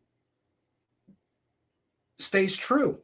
A true story is a true story and can withstand debate even from skeptics or people who doubt the story. If the story is true, these two cosmic clowns would be able to withstand debate from someone like me.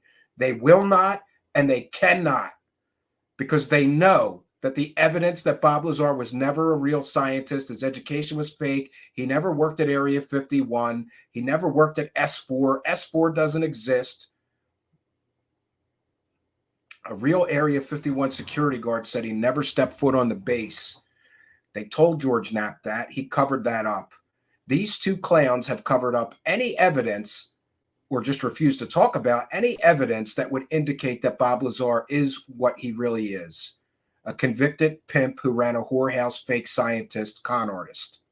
Time that I proposed that and presented that information in a news series, it was ridiculous even among a lot of UFO folks. Not so ridiculous anymore because no, that story is still ridiculous.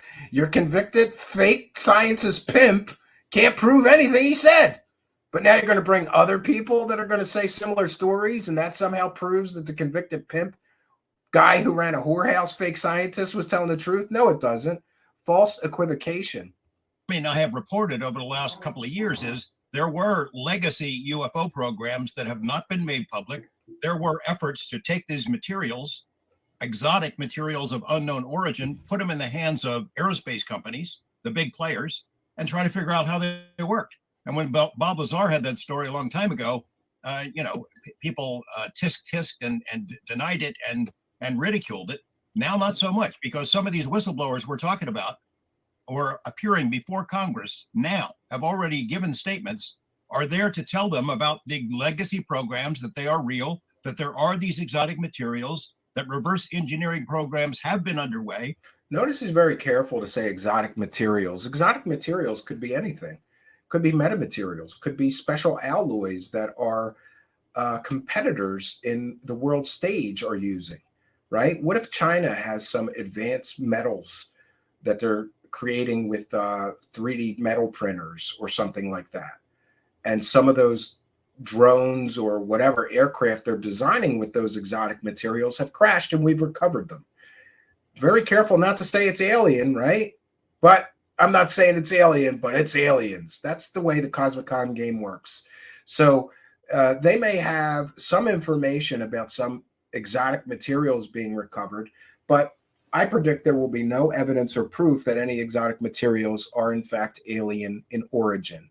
And by alien, I mean no one will be able to prove that they were manufactured outside of our solar system or created from elements that were created or manufactured outside of our solar system.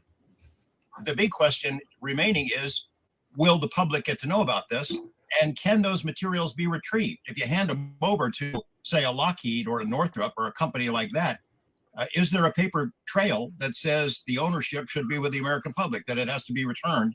And we don't know. These whistleblowers that we're talking about know where the bodies are buried, literally, and where the material is. I mean, down to the building.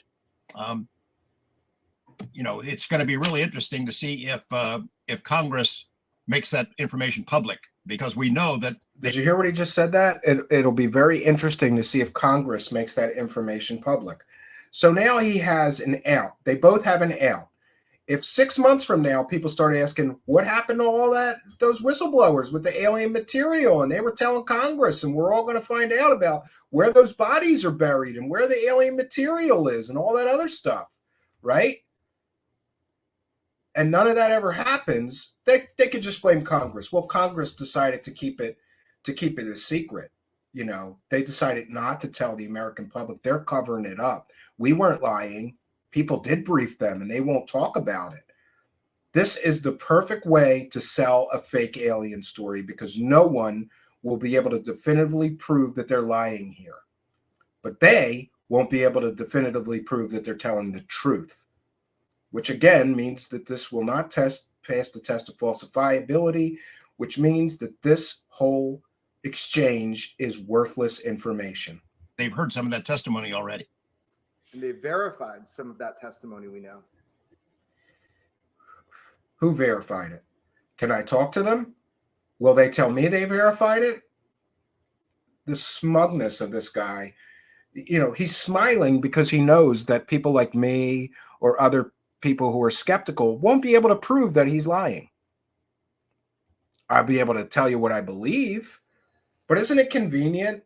Okay, so what we get is that some whistleblowers are going to tell members of Congress exactly where the bodies are buried, exactly where the materials are, where the legacy programs are, who has the exotic materials or alien materials. But then members of Congress are going to have to decide whether they're going to tell the American public or not. So they have a wonderful out. When nothing happens, they'll just say, well, the government doesn't want to let it out, but we know that people talk to them about it. Great. So release the names of the people who you're saying are going to tell Congress this. These clowns have been selling fake stories for years. George Knapp for decades. Jeremy Corbell for at least a decade, right? Hasn't proven any of their previous fake stories. But hey, trust me, dude. That's how this works. Just trust me. Just trust me. All right, so I apologize. I did it again. I meant to monitor the live chat, and I apologize. I haven't been monitoring the live chat. This will conclude our presentation for tonight. But before we end our broadcast, and by the way, I want to welcome everybody watching or listening from all the various platforms. We are broadcasting live on Facebook, on YouTube, on Twitch, on Twitter, on Odyssey, on Rumble, and D Live. And we welcome all of the new friends and fans from all these different platforms that we are now broadcasting live to. My inbox is filling up, and I love to see it. And so for those unaware, we are a viewer-supported show. And what does that mean? We survive due to the kindness, generosity, and support of viewers like you who help us to keep producing content like this, where we actually tell you the truth behind these things. And we appreciate all of your kindness, generosity, and support. My thanks to you super chatters. We read every single super chat, and I know I missed them, so we're going to read them in a moment.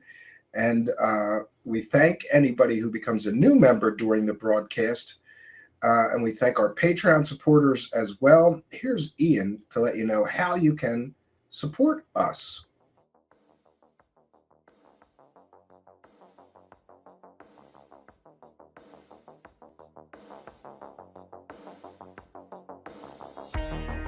Truth Seekers is a viewer-supported show.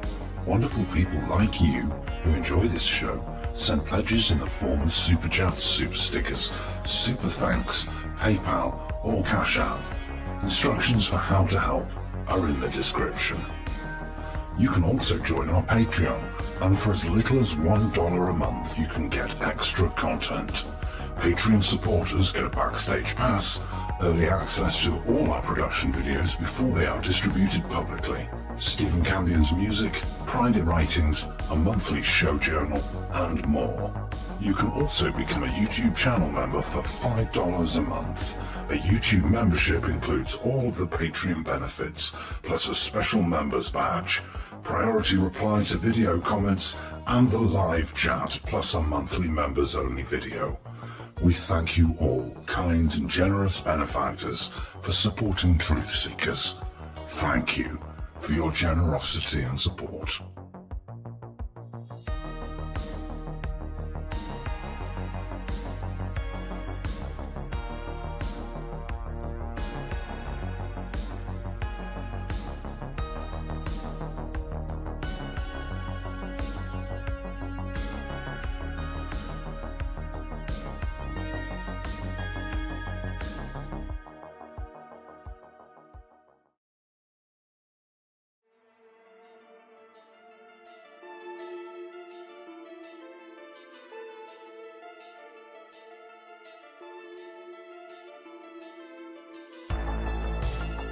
Thanks for being here. This is Truth Seekers with your host, Stephen Campion.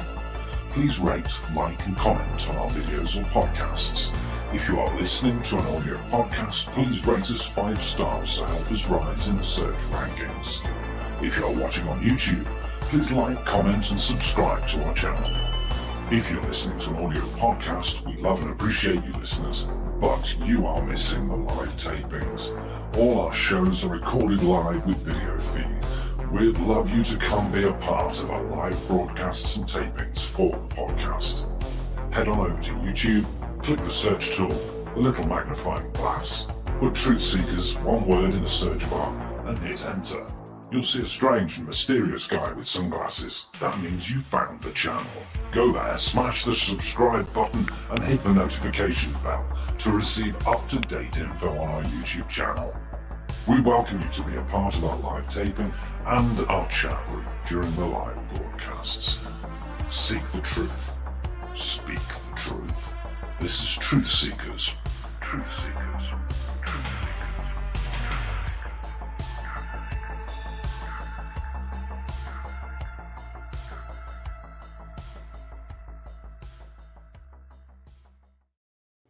All right, so we are back, and I've got a little more time to share with you. Like I said, we read every single super chat, and also we read off the PayPal pledges. So if you do send a PayPal, please add a note, and we read whatever you put in the note and shout you out and thank you. So we want to thank UFO John Doe for a longtime show supporter and channel member.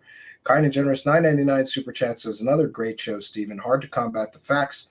You'd make a great investigator. Well, I am investigating many things, and I appreciate that. And Collie Armstrong with a kind and generous pound 99 says new super sticker. Thank you for your kindness, generosity, and support.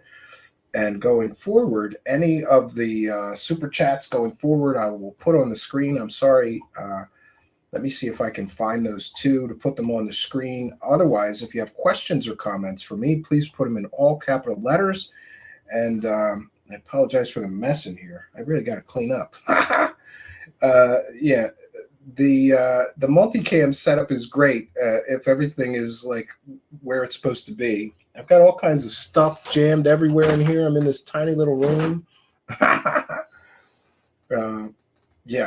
So we want to thank all you kind and generous benefactors and supporters of the show. It looks like those two super chats are pretty way far back. Oh no, there's one. There's George Knapp. Another great show, Stephen. Hard to combat the facts. You'd make a great investigator. That's from George Knapp, actually. I thought it was from UFO John Doe, but apparently George Knapp is a fan of somebody who actually tells people the truth. Apparently, if you lie to everybody for 30 years, you learn to appreciate when somebody is doing things the right journalistic way and giving people all the information, except, instead of giving them the half that, will help sell the story and leaving out the whole half that proves the story is a crock of shit. But thank you, George Knapp. We appreciate you and for giving me great content. By the way, George Knapp once read me the Riot Act in a private message. I told George Knapp that I had investigated that Bob Lazar raid, and he told me, I don't know what I'm doing. How many murder investigations have you investigated? You don't know what you're doing. I talked to the actual people who did the raid, and they all dispute everything that George Knapp and Jeremy Corbell said. So who doesn't know what they're doing? All I can do is ask the people involved with the raid if the stories that you and Jeremy Corbell and Bob Lazar told were accurate or not.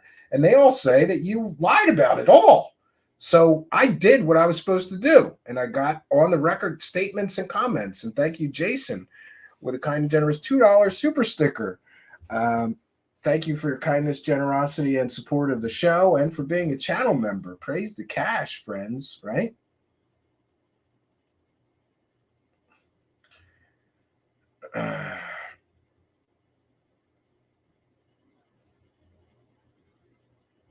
Yeah, no, I'm not saying anything from grandma's boy. I love that my detractors, that's the best they could do is say that I look like that guy, right? Yeah, like I'm doing it on purpose. Like, well, that's my goal in life is to look like that guy. And and I get Kylo Ren, Marilyn Manson. I guess I don't mind them. I mean, what are you going to say? Asman with a kind and generous £2 says, great work and destroying somebody. He who shall not be named, who, by the way, is buying subscribers. He's so butthurt of our progress here. He bought a bunch of subscribers, and we can tell he bought subscribers, by the way, Asman, because he got a big bump in subscribers, but no bump in views. That means those subscribers aren't watching, why would somebody subscribe and then not watch any videos? That means those subscribers are fake. But it doesn't surprise me that a man that's willing to lie to his audience at least 35 times would also be willing to pretend that he got hundreds of subscribers in 2 days. Yeah. And he can't use the bump explanation that he's going to try to use, because we can show, you can go through that show he was on and nobody else got a few hundred subscriber bump. I checked. Just him. Guy's buying subscribers. He's such a narcissist. It's awesome. It's awesome. My flock is everywhere and says praise the cash. Yeah, and by the way, I forgot to do it. We will thank everybody for their kindness, their generosity, and support of the show. With our wonderful cash clown, this is to thank all of you kind and generous benefactors, you super chatters. We're going to check the PayPal in a moment. You Patreon supporters, channel members, super chatters, PayPal pledgers, thank you for helping us to praise the cash. Praise the cash, praise the cash, praise the cash. Thank you for your kindness. Thank you for your generosity. Praise the cash, praise the cash, praise the cash.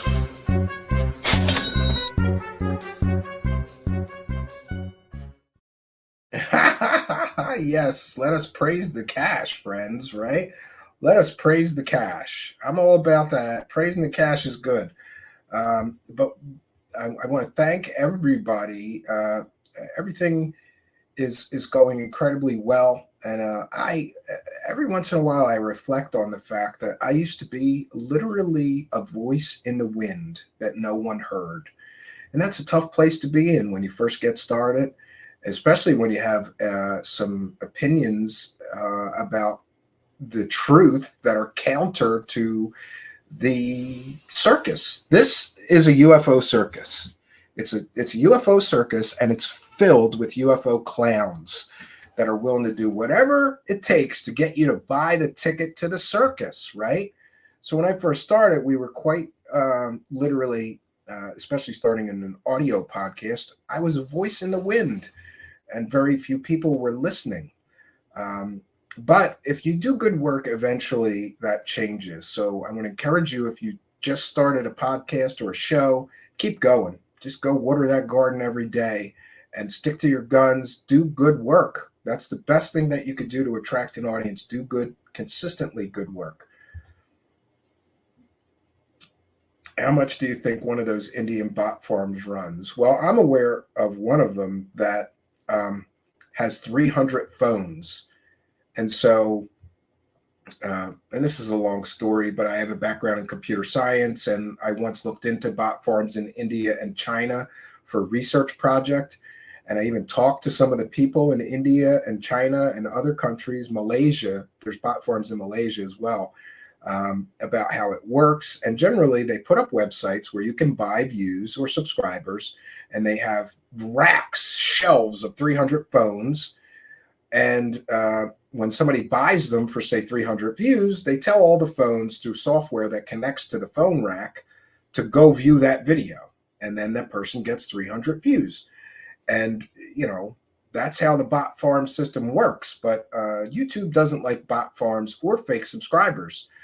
And it's not advisable to do that. Doesn't do anything for you, I guess, except to fake it till you make it, you know. People who have big egos or are narcissistic and want people to believe they're bigger than they actually are will buy subscribers or buy views, right? And I even managed social media accounts for some very, I don't want to say famous, well, famous in the world of certain subcultures, right? Some celebrities or performers, musicians mostly.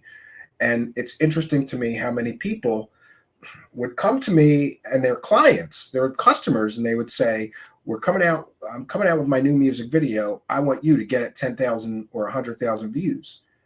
And I don't care what you do it. And I would say, well, that's not going to help you, you know? And there was even people who would straight ask me to get them views, even if they had to pay for the views. And I would try to caution them and warn them, you know, for example, if you get 100,000 bot views on your music video, those 100,000 bots are not going to go to iTunes and buy your single.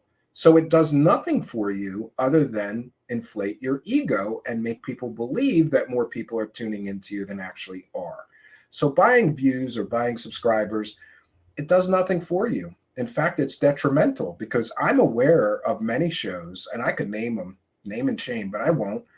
But there are many shows even in this genre. And you can see, you know, if you've got 9,000 or 10,000 or 12,000 or 15,000 subscribers, and you're having trouble breaking 1,000 views, that means that you're botted out the wazoo, or that you bought subscribers, and the bought subscribers don't watch videos at all, let alone consistently. And you can also tell by engagement, right? Algo Ray is here and says, and holding down the Twitch chat, and says, you deserve the recent success you had. Stephen, 2023 is going to be even better. Yes, I believe we'll finally break the 10,000 view or 10,000 subscriber barrier, and we're going to do it honestly, ethically, and organically. I will never ever, you have my word on this. I will never ever buy views. I will never ever buy subscribers, because I know that everybody that I can see or know for a fact has done that. It's not done anything for them. It has not benefited them at all, except maybe it has benefited their ego, which is so fragile that they want people to think they're bigger than they are. And I'm saying hello to all in the Twitch chat. We're trying to get our numbers up over there. Carrie is spooky is over here and says, clean that office and slay the dragon. Yes, we're gonna do that. We're working on that here. Buying subs, sad. My flock is over there. Carrie is spooky is over there saying, clean that office and slay the dragon.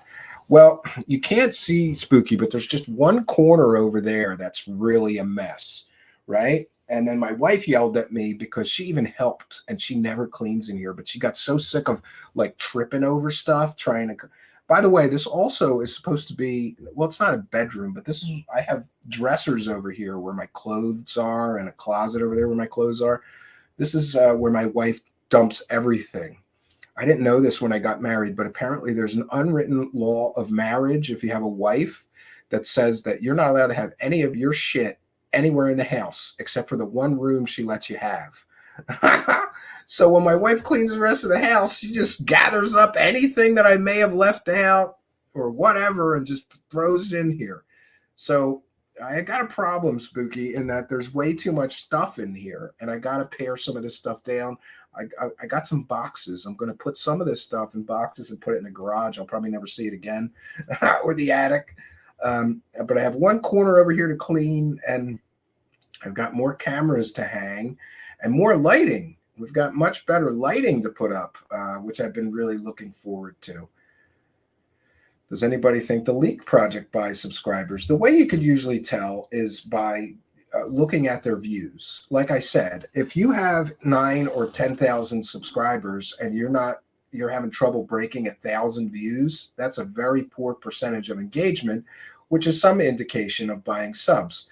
The other thing is also engagement. If you got 9,000 subscribers and you're getting, 8 comments per video or 3 comments per video, that means there's not real people watching. And when people purchase views, that's another way you tell. If you look at a video that's got 50,000 views and 9 comments, if 50,000 people watched it, there'd be more than 9 comments. There's other indicators of that stuff, right? Yeah. Get good, slacker. More angles on clutter. Am I right? Yeah. I got to clean in here before I put those other cameras up, right? I'm running out of places to put them. I got wall mount camera. I have wall mount cameras, though. I don't know if you could see. I think you could see if I go to this.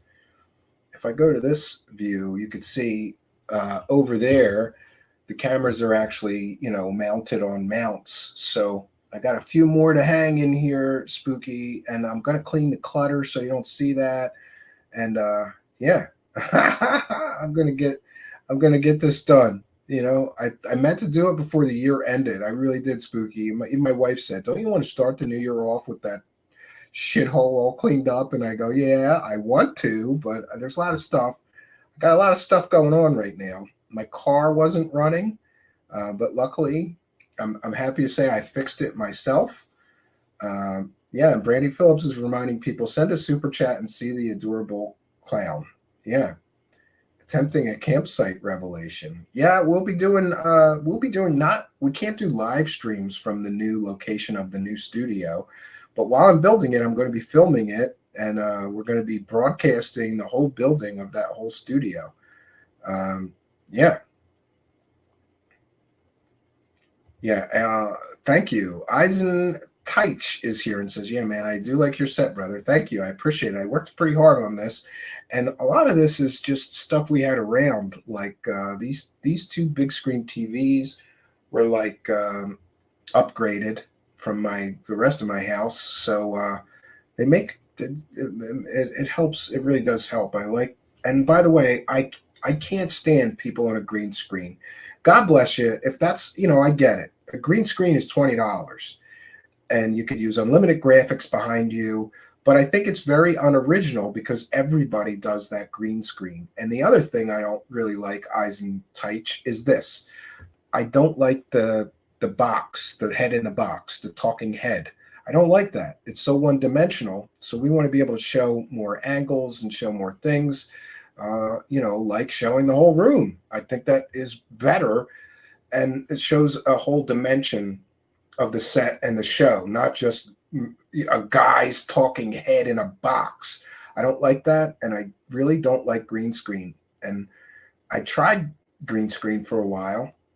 First of all, I'm visually impaired, and all those bright lights on me makes it really even harder for me to read the screen, which is hard for me to read to begin with. But if it's like this, kind of dark on the set, I have an easier time reading the screen. So for those people who say your set's too dark, and I get it. I mean, I think it's a subjective view, though. Some people say, no, you got to light that up better. It doesn't look professional so dark like that. But there's other reasons that I prefer it dark, like my vision problems, right? Asman says it looks brilliant. Well, thank you. I appreciate that, right? Yeah. Mike says, I probably have 0 subs. I have 0 videos, killing it, right? Yeah. And Sticky Sauce is here. Thank you for being over there. Ricky Sauce, I'm sorry. X Ricky Sauce 58X. Welcome to the show. Good to see you there. Over in the live chat at Twitch. And welcome to everyone. And I do want to remind you, if you're listening to the audio podcast or you're on our alt platforms like DLive, Odyssey, or Rumble, please do go on over to YouTube and just put Truth Seekers in the search bar. You'll find me, the strange guy with sunglasses. Smash the subscribe button there and hit the notification bell, and you too can come here to the live chats. We're going to be wrapping things up. I don't know. Yeah, and I'm sure that sound is better because I finally broke down and I said, I'm just going to use the microphone that all podcasts use, the Blue Yeti. So if anybody complains about the audio quality of the microphone, hey, look, that's what everybody uses. I like strange, weird, old microphones, and I try to use a bunch of them, but I probably should have had a tube mic preamp or some kind of preamp and a noise gate and some other stuff that we didn't really have. So I did the best I could before I broke down and just bought what everybody uses. Daniel Foster says, I have to scrap and pay for some help to get my studio going. Mobile recording studio included. Good. Audio is better on Fiverr. Yeah, you're right. I got to hire some Fiverr musicians to do new theme music for the show, right? I told Pragmagic, by the way, check out Pragmagic has a new audio project that he's pushing on Twitter. And I said it's good, but it would be better if he had some more Fiverr musicians play on it, right? I got a Blue Yeti Nano. Does that sound as good as a Blue Yeti regular? Because I thought about getting one of those for when I'm traveling. Maybe that's a good idea. So comments or questions for me, please put them in all capital letters. It really does help. Stephen Cambian, just put dim lights around the floor and that would be perfect UFO vids. Yeah, maybe I'll do that, right?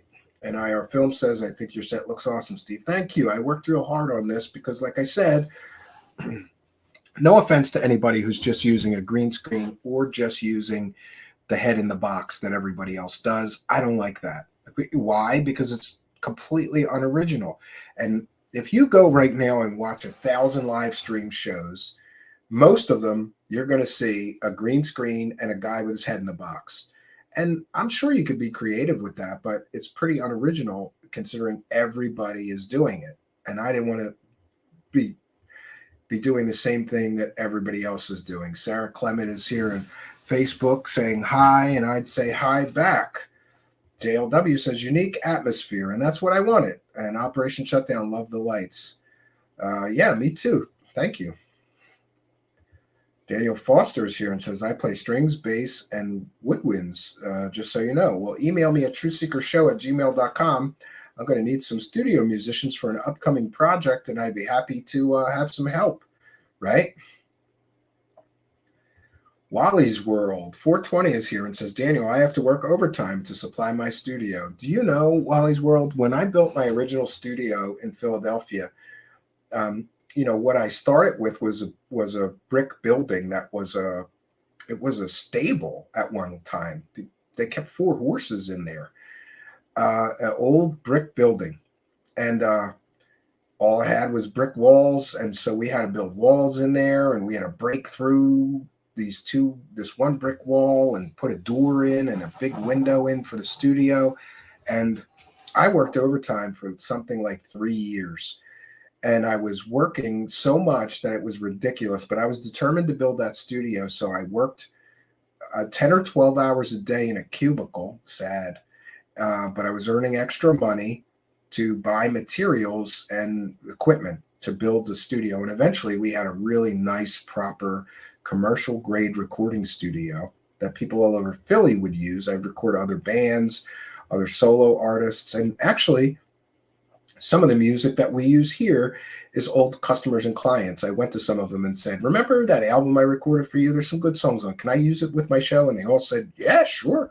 So some of the stuff that you hear us play here is stuff that I actually recorded from the original recording studio. Sunny Alberta is here and says, what a mistake clicking this channel. Yeah, okay. Well, I hope you find something that you enjoy. There's plenty of fairy tale huckstering assholes out there you could watch instead. And I thought people from Canada were supposed to be polite. There's the guy's like, I just clicked on this channel and this show sucks, and so does this whole channel. Okay.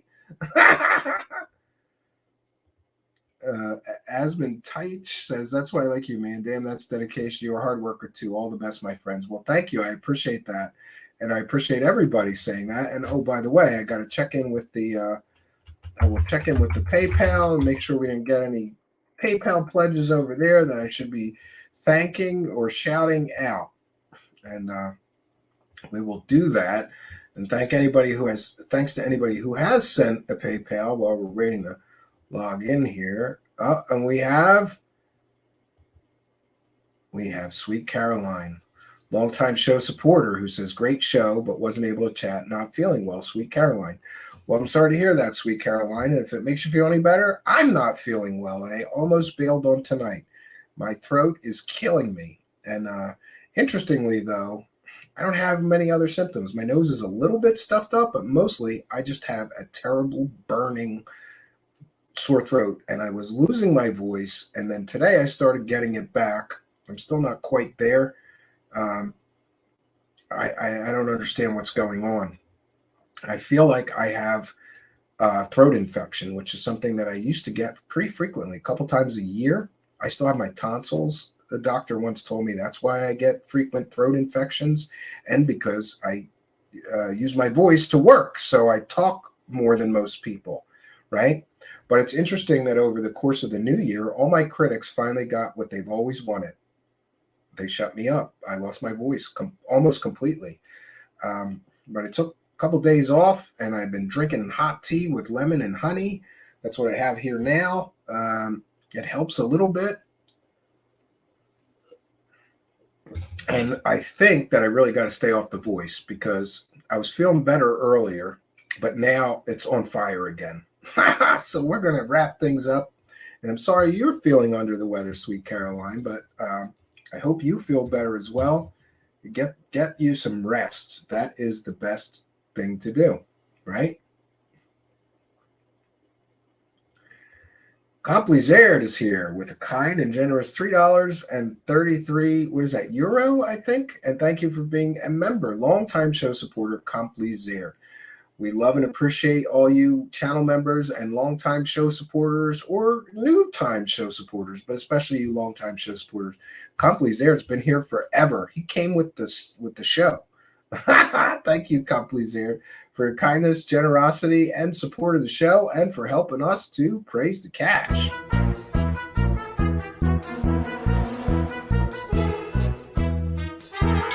You're watching Truth Seekers. Praise the cash, praise the cash.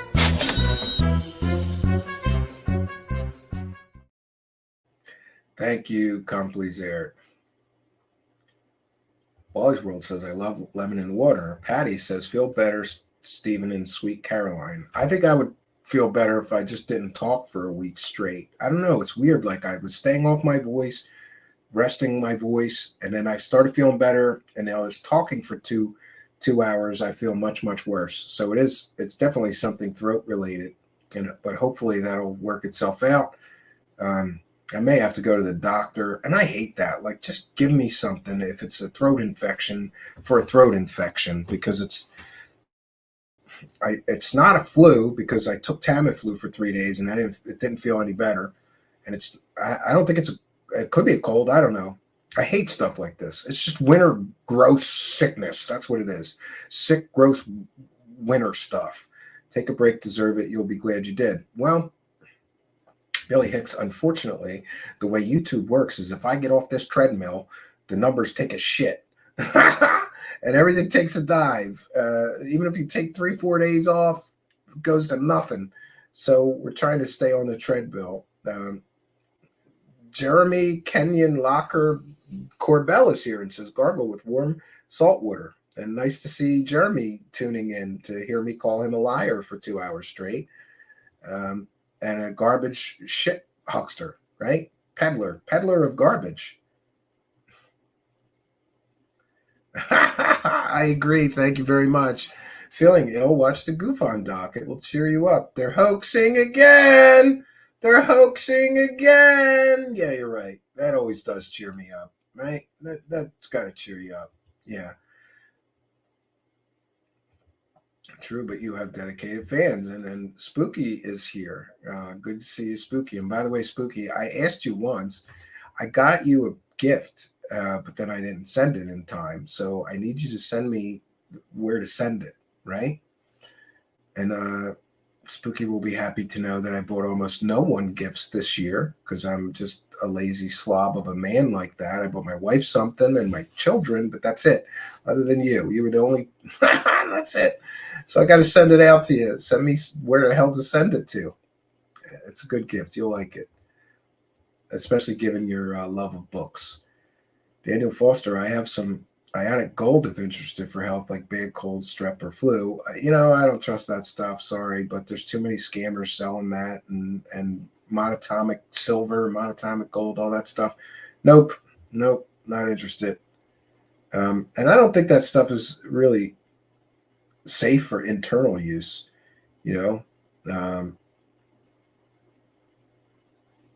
Stephen Cambian, feel better.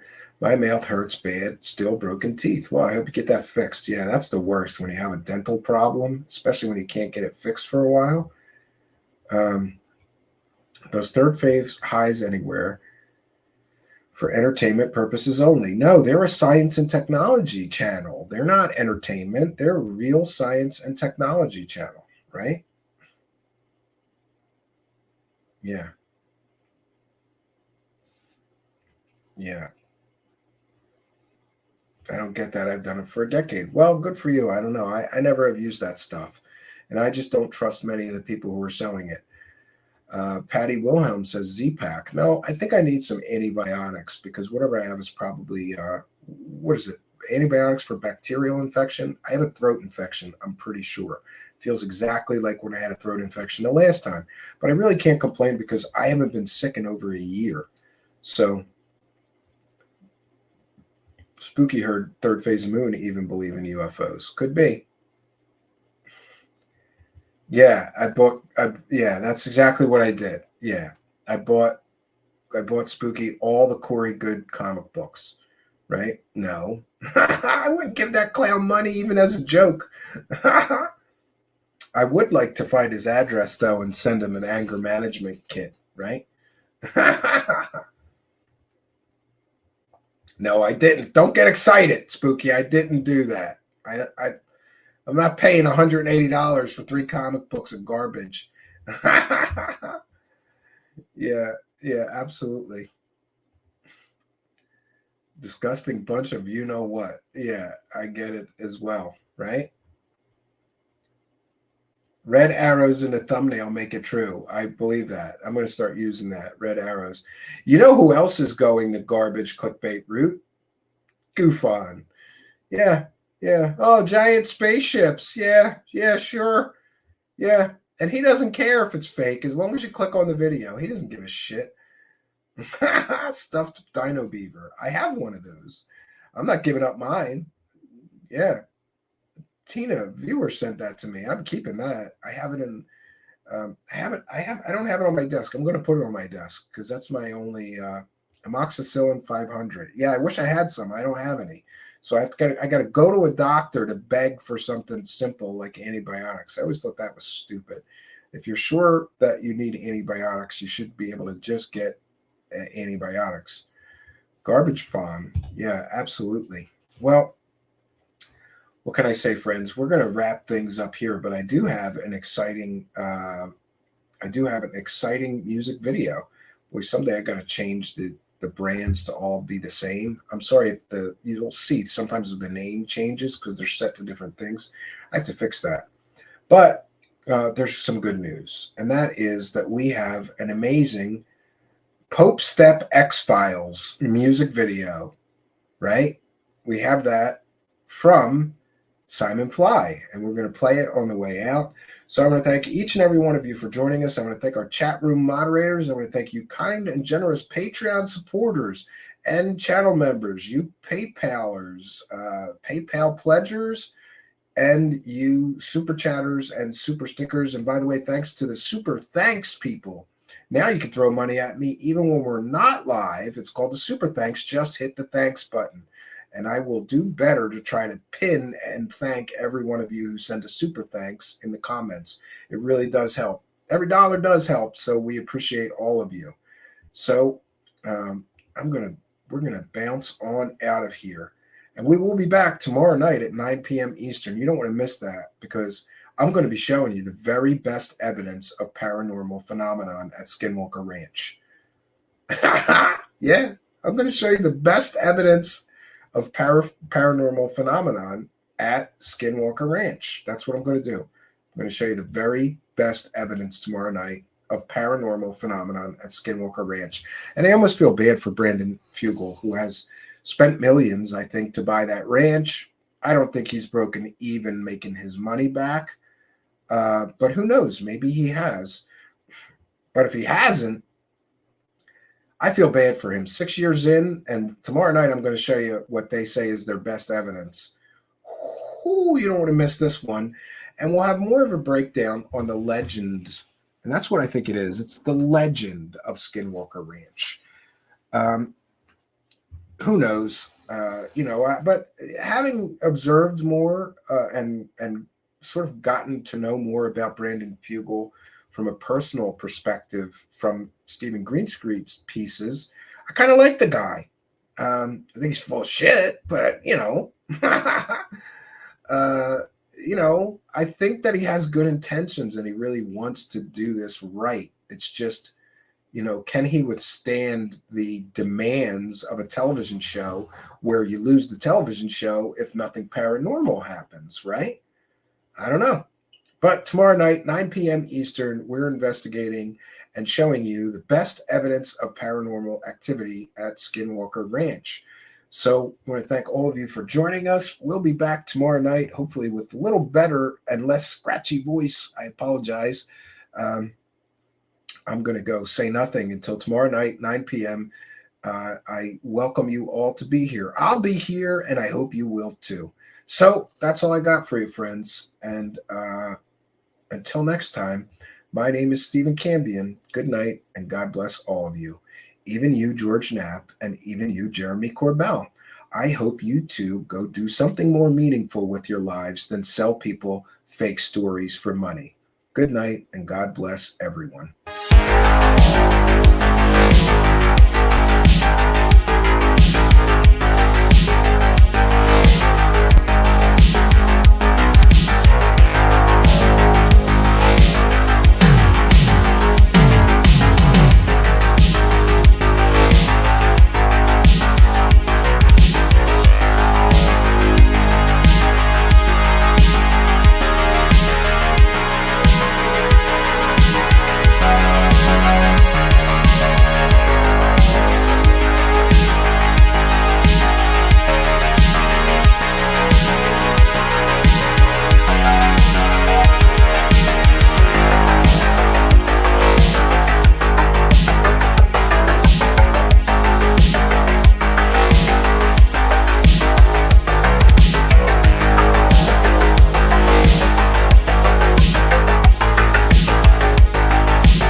What we are learning is intriguing and disturbing US Black Project technology.